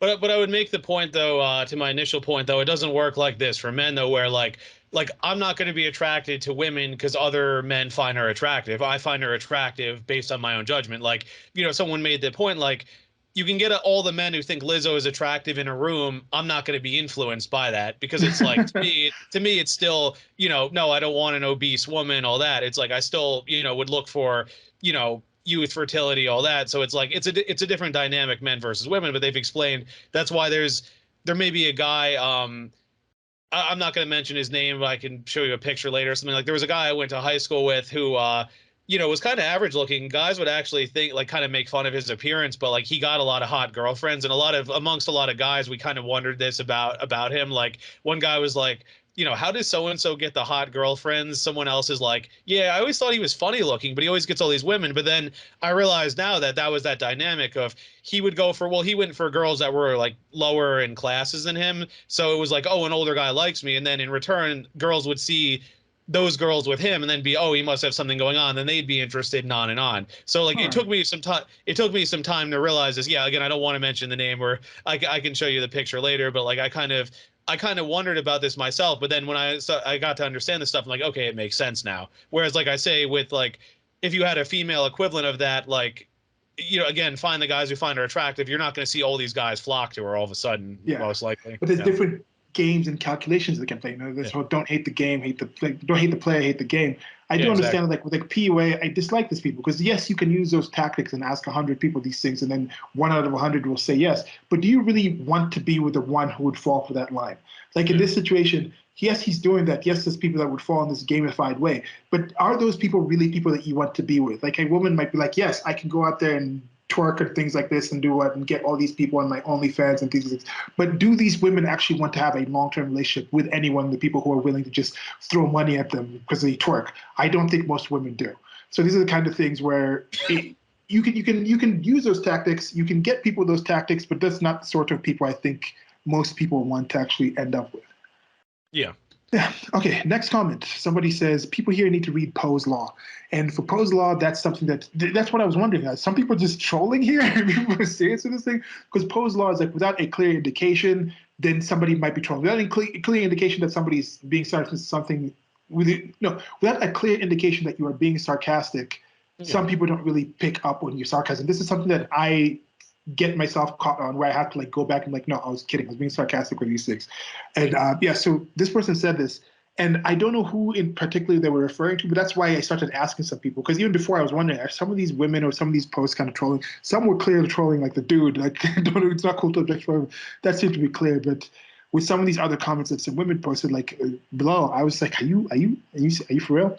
Okay, so the next one, like this next one, okay, no, this next one is a longer one. So, okay, this is now another woman. Ironically, I never see these memes using men. Gee, I wonder why. My sexual history is why men pay 300 plus an hour to be humiliated by me. I laugh when people try to shame me for my count. It's 100% had zero effect on my love life, aside from insecure men, which is no skin off my back anyway. People who are so concerned about body count is usually because they're worried about their own shortcomings. You should be worried, low body count or not. If you have the brains to be safe, herpes are for life. I mean, the thing, like, okay, again, what do you mean by concern for body count? I'm concerned for body count when it comes to, I mean, not now because I'm in a relationship, but like a woman, if I were single and trying to get with a woman, I would be wary about that. But it's not like every woman I meet, I'm going to go up to and be like, have you slept with this many guys? Oh, I can't talk to you. Oh, you slept with this many? I can't. No, I don't care about the general population, but if it's someone I'm trying to potentially get with, or if it like, let's say like a close female relative of mine was sleeping with a lot of guys, I'd be concerned with that. Or like, a female friend I felt was going down a bad path, then I'd be worried. But it's not like I'm not analyzing average women on the street and thinking, oh, okay, how many guys has she been with? No, it's like that's not the argument. Yeah. And with this person coming and adding, what do they think they're adding to this conversation? It's like, yes, if I am hiring you, if somebody's coming to you as a sex worker for your sexual service, for your sex intercourse type of thing, your history of being good at that. If someone comes and says like, yeah, I'm trying to get like a root canal from this dentist, and he has 500 root canals, that's going to be positive because you're looking for a root canal. But like, of course, so if somebody's like, I want to have this procedure done to me, and this person has done this sexual thing to many other people before, then yes, that's going to be positive. But does she really not understand that people are looking for this, and this is being talked about in a relationship? But you see, for this person, they don't really seem to be seeing the whole like No, relationship part of it. I think they were just triggered and kind of lashing out. It's a whole like, oh, you're insecure, small dick Yeah. energy. But And of course, like that's no why. skin off your back. And that's the thing. If it's not for you, it's not for you. She has people that like her for that, and some people don't. Yeah. And that's good. Yeah. It's like the people who are like, I don't care about this stuff. I'm not going to waste my time. I have a life. But then they're coming back and reading all the comments. It's like, well, you obviously do care, because if you didn't, you wouldn't. Like, I don't really care about sports, so I barely watch them aside from some big events or with friends. It's like I don't sit here watching them for hours and saying I don't care, I don't care. Like, it's just strange behavior. Yeah. Oh yeah. Now, next comment. This is something that someone just kind of was like, okay, Yeah. I'm not even discussing this person. So we're comparing a human to an inanimate object, and this is a female, right? Yeah, The female or male? Yeah. So we're it's a woman. comparing a human to an inanimate object. This comes up again later where I'm wondering, do people really not understand what similes are, what metaphors are? Like, nobody is really that dense where they really don't understand that you can compare something to something else without saying that thing is that thing you're comparing it to. Did these Yeah, people not have math class in school? they They're didn't like pay all like attention. these things are comparison. And that's why I try to use things like X, Y, Z, where you're taking the person out of, we see this person is trying to obfuscate from the actual Yeah, topic by focusing on the shoes, and they're trying to objectify the topic. Like, no, don't objectify this topic that we're talking about humans. Okay, next comment. No, the way things work is that leftists tell us what we're supposed to think. If we don't comply, we are bad people. Isn't that sort of kind of somebody trolling? yeah, Yeah. Then you posted something here. I haven't seen this. It's from Pearl, right? yeah, Modern women don't understand this about when, and then somebody posted the response is this is a circle of fragile egos. So yeah. can you give us a little summary of what the video is? Why would Well, they say notice this fragile egos? notice the Is it all thumbnail. It men or says women? it was men and women, because one thing that I like about Pearl's show is that she has men and women on, and she has men that are more like us. She has men that are more what we'd call blue pilled. She has like hardcore feminists. She has women that are like kind of in between. And there's usually a discussion back and forth just to sort of compare and contrast our ideas. And if the thumbnail says men look at your past, and she was talking basically what we're talking about here, about this is how and why men think about this. And a bunch of these women were rationalizing, oh, men shouldn't care, whatever. And of course she's saying, like, again, it's not about just what you want. Like, that's like, again, if a guy's obese, broke, or whatever, and saying, well, women shouldn't care, I'm just living my best life. It's like, yeah, you can say that, but then don't be surprised when you have fewer women and lower quality women. It goes both ways here. Because again, Yeah. I'm consistent on that. Like, if you want all those things out of men, you have to deliver all those things too. I mean, I think nobody in the manosphere is going to say obese, broke, unattractive, low confidence men deserve supermodels. Like, nobody is saying that. Yeah. All right. Now, next comment. This is by a woman. I think she commented before, and Yeah. it says, in that case, a lot of men would be screwed, especially those that dip on the mother of their children. And this had 2 likes from two people who I don't think commented anywhere else. Maybe one of them commented below that I was like, what is this person? But yeah, what does this have to do with anything? Like, yes, men who, sexual history, we've already talked about this. If a Yeah. man has history of leaving the mother of his children, that's sexual history that's going to be counted if a woman is looking for a lifetime monogamous partner. Yes, that should count. And many men who do have that history are screwed by that Yeah. history justifiably. Yeah. Who's complaining about that? Yeah. Okay, so that's the thing. Like, yeah, and that's what I went in there. And one of the comments when I was telling them that, like, yes, that happens, and I think so. I can't really tell if people being sarcastic and parodying with Yeah. that response. And then she said, "LOL." So, like, be a man and man up, not run away from responsibilities and let women take care of it all. Because women just sit there and have these crappy men come onto them. They just force to date this man. They don't decide. They don't pick Yeah. this man. They don't flirt with this man. It's just like all of a sudden you wake up one day and the guy just leaves. There was no signs at all. You didn't know it. There's no possible way you can know it. You didn't have friends around you telling you anything. That you didn't ask your family what do you think about this person. You didn't actually look and compare this person. You didn't talk to anybody this person's friends or their history. Yeah. People who think about this about women are just disgust me. This is not what women are like. And it goes to my earlier point about if you truly believe in equality, you believe in holding people accountable. I think most rational people are not going to defend deadbeat dads, but it's like if you choose to reproduce with guys that aren't deadbeats and you have all these forms of birth control, you have abortion if need be, I'm not a fan, but it's there. I mean, you can't act like, oh, I just got pregnant out of the blue by this bad guy out of the blue. It's like, come on. And it's like, again, if you believe in equality, if you're an adult, you want the same rights and privileges. I mean, you should be held accountable in the same way. Yeah. Okay. It really pisses me off when anyone talks about women like they're just invalids. Like they're not. Women are amazing. Some women have the capability to just be. Yeah, it's ridiculous. Okay, so the next comment is again. I don't understand if these people are trolling.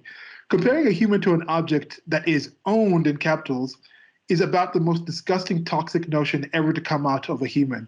Run with capitals from men who talk like this. Gross. And again, I asked this person, do they not understand metaphors? Like, what is going on with these people? Yeah.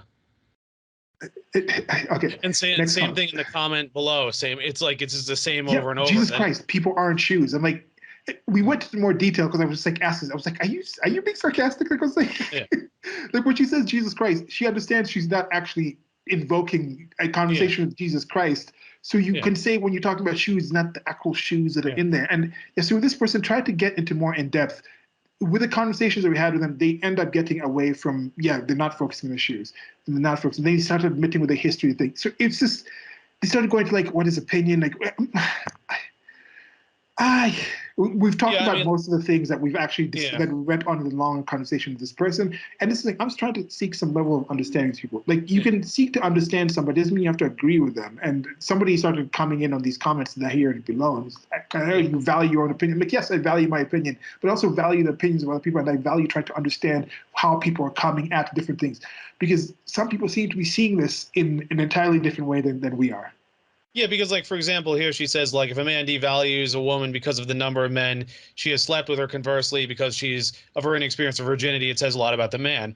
Okay, well, do you value men by their looks, by their height, by their confidence, by how well they can protect and provide for you? I mean, I'm pretty sure she does. I don't know her personally, but it's like, you're not going to say, oh no, I'm not going to say date any man. You shouldn't care that he's broke. You shouldn't care that he has no ambition. You shouldn't care that he lacks confidence. It's like nobody would think that's reasonable. But it's like, again, it's a lack of accountability, and it's like you have to make the case for like why is accountability only go one way? Yeah. And then she says about humans have values and rights. Yeah, again, in general, we agree with that. Like, I'm not saying women who sleep around should be thrown out onto the street or sent to these convents to work for the rest of their lives. That's not what we're saying. We're saying, you sleep with a ton of guys, it's probably going to cause issues for you down the line. Oh. Yeah, and this is another thing that I don't really. He says humans intrinsically have value and rights and should be treated as they treat you. Yes, there's like natural rights, there's positive rights, there's negative rights. If you get into natural things like that, like positive rights are things that you just have by yourself, like not to be molested, not to move around. Then negative rights are things that somebody has to do for you. Those are things that are brought by states and civilization and societies and things like that. I don't know about inherent value. I said the difference is like, yes, there's different values. Like I think this pencil is not as valuable as my finger.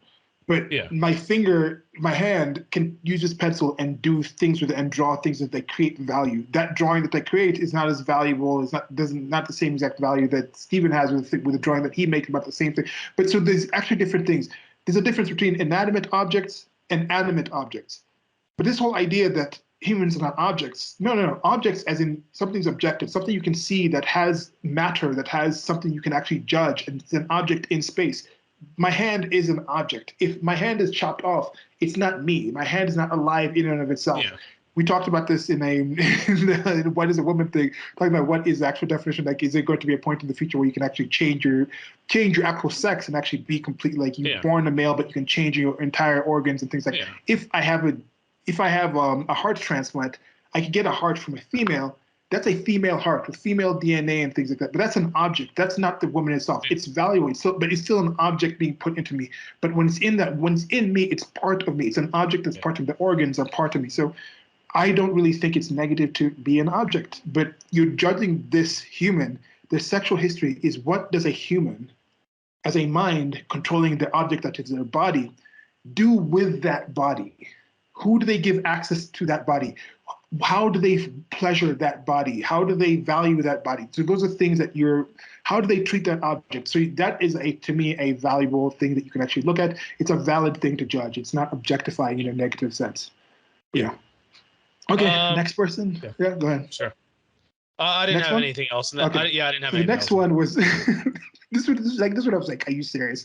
This person says, that's like saying a guy loses size with each partner. Lame, with capitals. I think this person might have been trolling. It's like non sequitur, false equivalency, all that's just in one. Yeah, because they also put that Samuel Jackson from that movie with Christina Ricci where he's just kind of staring type of thing. So I think that's trolling, because I think because with me I just answered them like, yes, that's exactly what it's like, because I thought they were trolling. But if they're serious, I don't even know where that's coming from. Somebody else has posted a GIF saying no honey. I don't know. Next one this is somebody that Stephen has had many conversations with. That's value might actually, I don't know. We'll see if we get them. One of my sparring partners, you could say. Yeah.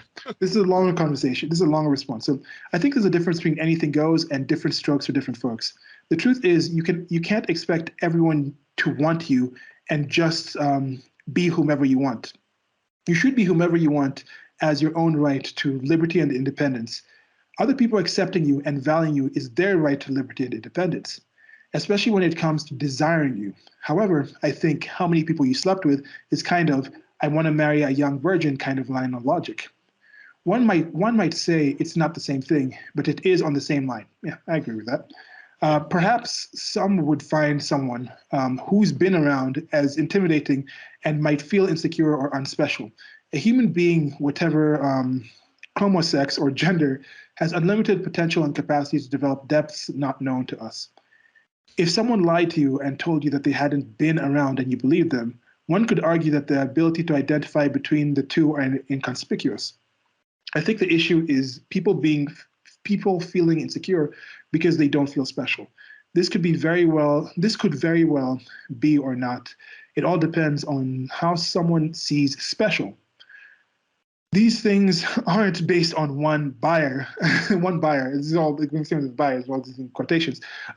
Market value is kind of in this sense because the object is not so much an object but a negotiator, whereas the relationship is the object, which can be negotiated between people in society. Yeah, in general, rather agreeable comment. So tell us a bit of your thoughts on this.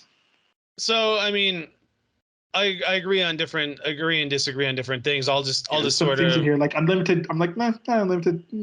Here's what I said. Like, things may or may not matter to different people, but the question is to whom does it matter? And that was one of my points. Like, and this is something Pearl harps about all the time as well. Like, yeah, you can sleep around with whatever guys, and these women will do this and say, I don't care. But it's like, okay, but do the men that you want to get with care? That's key. Like, I'll get fat. I don't care what people think. Okay, but do the men that you want to get with care? If they do, well, you might want to reconsider this.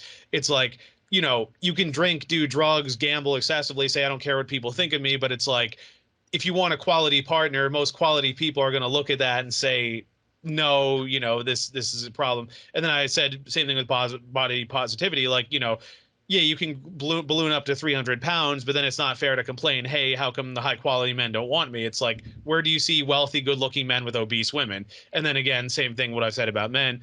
And as I stated above, I've yet to hear of any benefit from women sleeping around, for the reasons I mentioned.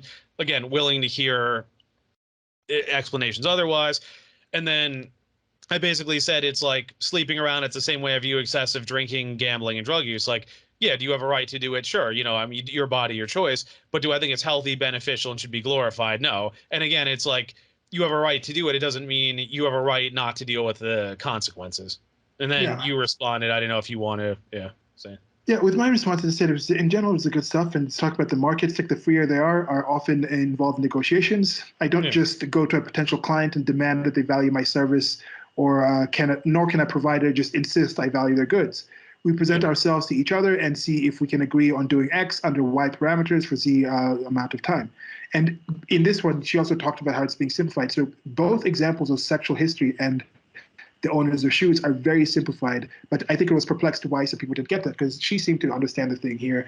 And Yeah. yes, I do know some men who don't want to know the sexual history of the person that they're with, their wife or their long-term girlfriend or things like that. Like, yeah, I just never want to know that stuff.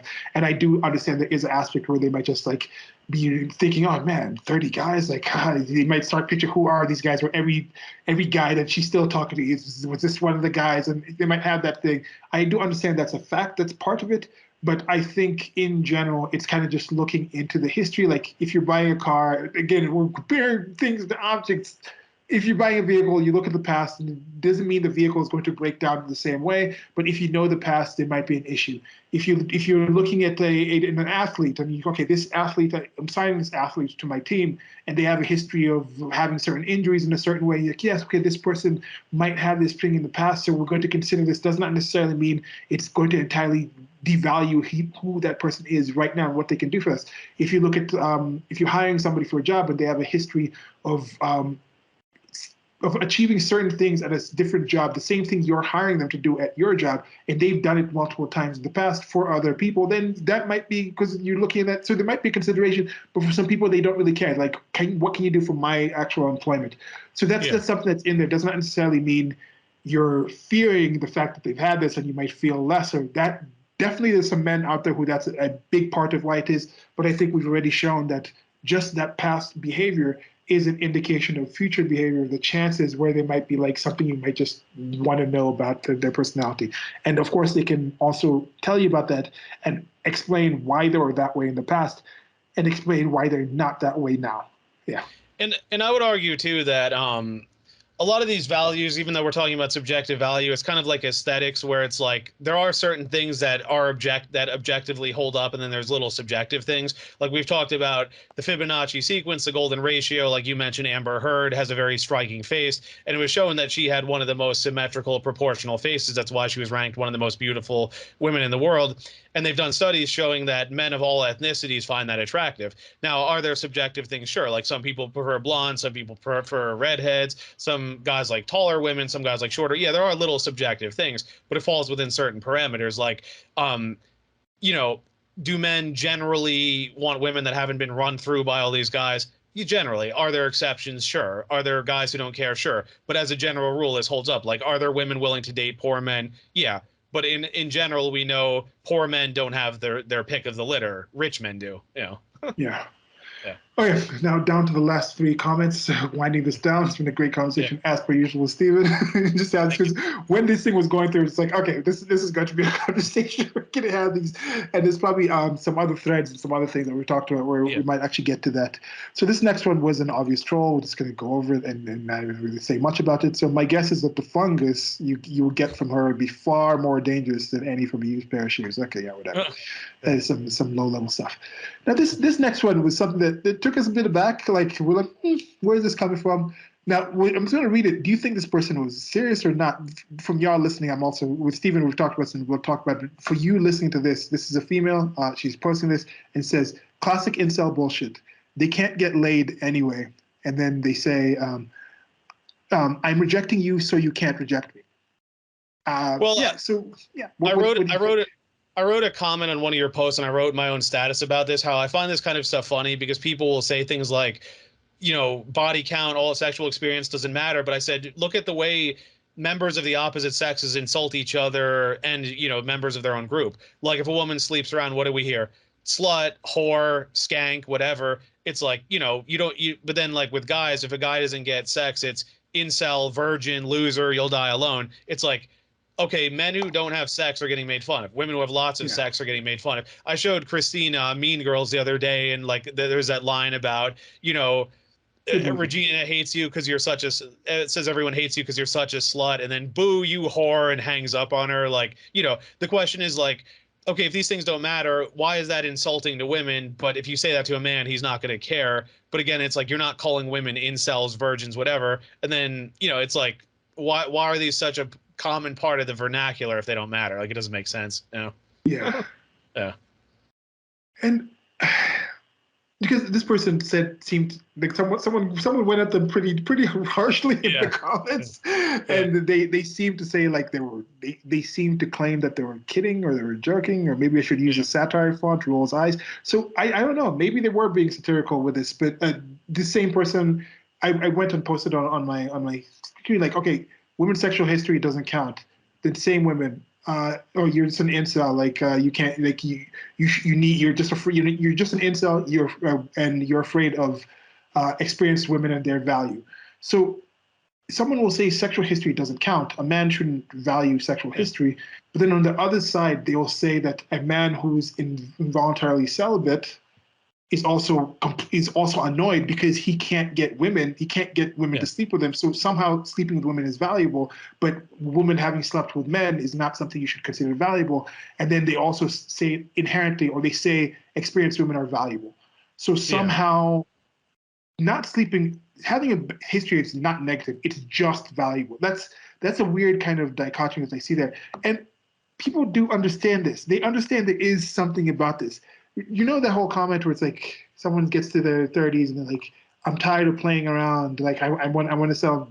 Don't hit me up in my comments if you're playing games. What does that normally mean? Like I watch only serious people now. Like what does that mean? I'm tired. I played around. I had fun in my 20s, and now I'm good. Now I'm ready for something serious. What does that fun normally mean? Like they do understand that in the past that was what they were looking for. They were looking for something else in the past that they're no longer looking for now. Yet when a man says your sexual history, what you're looking for, it's weird. And I think there's some consistency, because that statement, I had fun in the past and now I'm looking to settle down, that is kind of a statement that leave my sexual history in the past. I am this person now. So don't deal with me like I'm that person. I'm cutting that person up away from who I am. I'm this person now that wants something serious.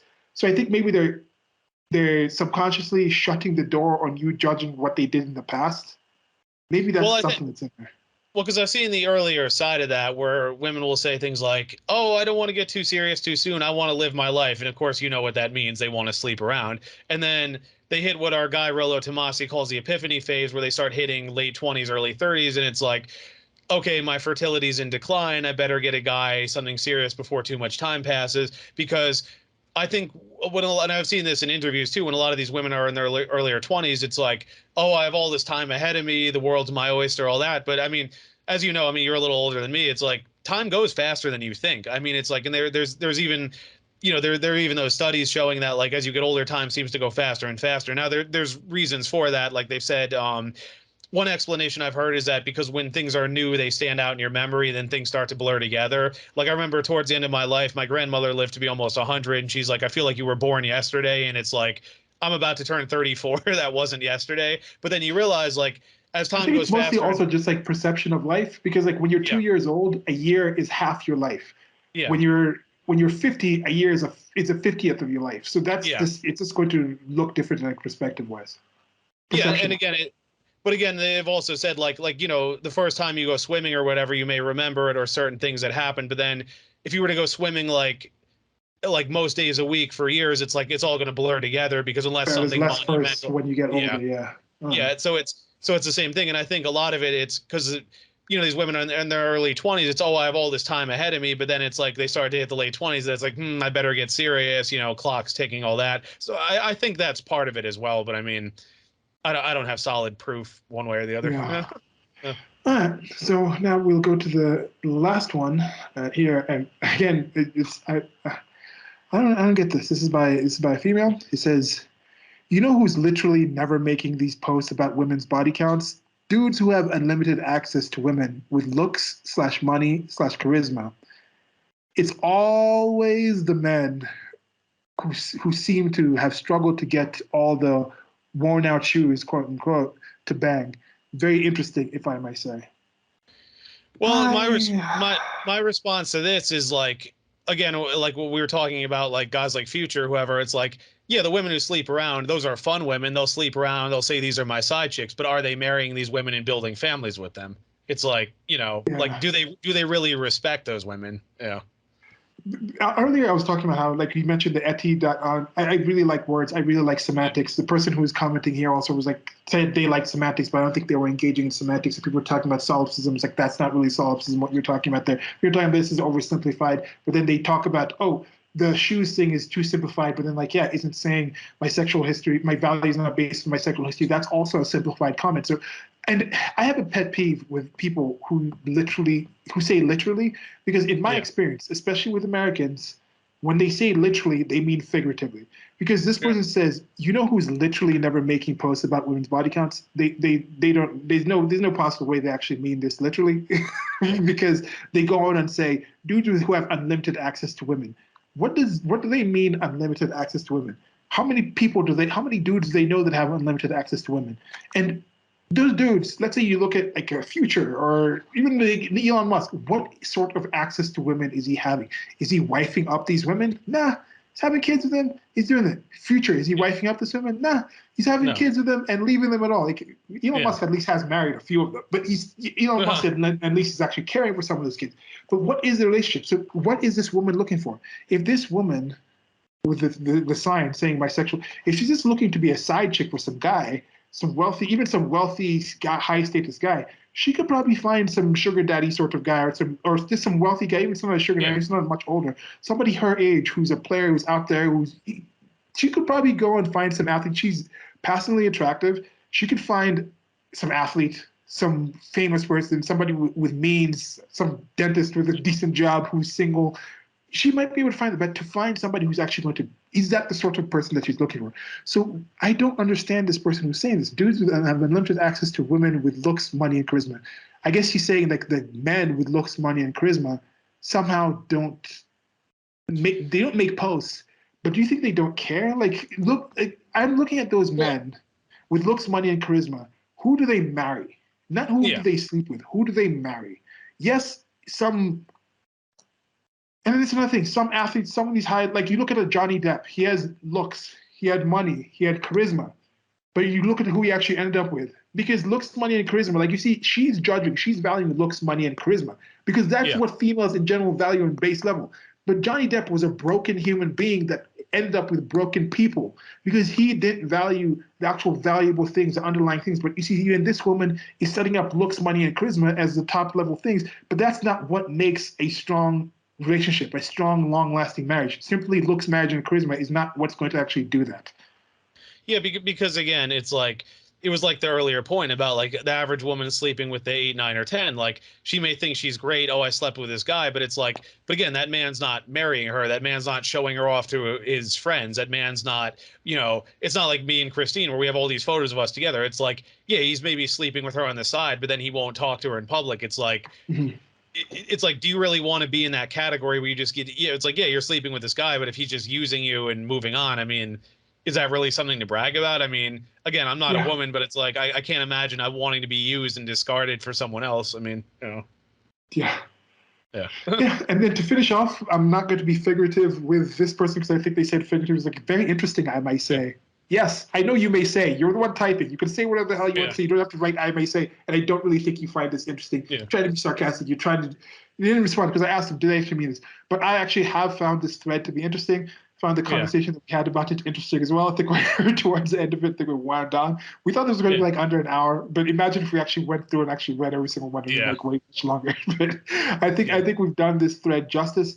Anybody who's been in this thread, thank y'all very much. It is a public thread. We try to avoid saying people's names. If you feel that we have done you an injustice in the discussion we've had, because Stephen will most definitely post this on his page, so the same people who had access to seeing his initial post shall see this. And anybody else, if you think we've done the people injustice who are saying these things, please let us know, because as we mentioned, we gave our definition at the start of what we consider that image to be dealing with, why the person in the shoes is coming talking about, because he's talking about monogamous relationships, and we kind of delineated what we mean by sexual marketplace value, sexual market value, which is just sexual things to do with sexual things, not sex in particular, and why economics is just human actions and not just financial or just objects and things like that. I think we delineated that, and we're coming from that point of view. And I was trying to understand, and almost nobody really defined what they mean by economics or what they mean by SMB. They were just stating that what we were saying is not what they were saying, but never actually expanded on what they were saying. That makes any sense. Yeah, I mean, I think a lot of it was just sort of an emotional reaction and an attempt to virtue signal. Again, I mean, if you think we're being unfair, feel free to comment. I'd be curious to hear any feedback. I mean, like we say, I mean, we didn't cite any, we didn't read anyone's names, and I mean, we read everything verbatim. Nobody went back and deleted anything. So Yeah. presumably, if people had issues with what they said, I mean, maybe a few comments were edited, but we read the most recent comments. So if you have issues with us reading your comments, it's, you know, it's kind of the libs of TikTok thing. You know, it's like you're offended. I mean, again, feel free to push back, but I don't. Yeah. I don't know. I mean, I'm not. I wasn't really persuaded by any of the comments in this thread. I mean, I think Yeah. I still think my original point. And for me, I would like to be proven wrong. I actually value more when people prove me wrong, because that means I can stop believing something that's false and actually start finding the actual real true things out there, because I do value truth above most things in most cases, more so than other people. And I know that's not necessarily the healthiest, most sociable thing to do, because I think most groups are defined by the lies we tell each other rather than like the truths we perceive, because the truths I think are open to just anyone to actually find. But I found people like Stephen who I think we have a shared value for friendships and for truths and for knowledge and for logic and things like that. And hopefully somebody did post in there was like, you know, you're saying these things, but I don't think most women think like that. I'm like, yeah, probably not. I don't think most men think like I do. But the positive thing about this, first this person assuming my gender, assuming my orientation, but I need to find one person who values how I think, who values the history that I've had, who's willing to have a monogamous long-term relationship with me. And I think there's a potential for me to do that. So I don't care about the millions of other people or the billions of other people who disagree with me. I just want that one. And I don't think you need to sacrifice your principles. I don't think this woman needs to just say, and needs to hide her sexual history. I don't think she needs to demand like somebody change the way they are. She can find somebody that values her for what she did in her past, for who she is now, and be happy with that person. And I think other people out there can as well. Yeah. Yeah, and I mean, I'm with someone, you know, from the Far East. I mean, you know, she's raised Buddhist. Her culture is different from mine in a lot of ways. I mean, even just like the way we speak to authority figures, the things that we're supposed to talk about, and like, you know, I'm learning some of that stuff. But it's like, you know, we respect each other's thought process. I mean, you know, we talk about this stuff, and it's like I'm willing to try and be understanding, and you know, it's like I'm not going to lie or pretend to be someone else, but it's like there is sort of that understanding, but it's like there still is that love and respect there, so it's like, you know, we can make it work. Yeah. All right. So I think that's it for me. Steven, it's been a great conversation. Just hang on for, as you're saying, the people's after. The guys, gals, and everybody else in between, thank you all very much for being here with us. We'll have some more content coming up soon. There's a whole bunch of other conversations that we've had. We're still ongoing with like Marry Him, which is related to this topic, and we have other relationship topics where we manversation about different things. But yeah, if there's women out there who want to come on and give us a different point of view on some of these things that we're talking about, more than willing to actually get them on there, talking to some friends and see. All right. But till next time, guys, gals, and everybody else in between, goodbye. Bye-bye.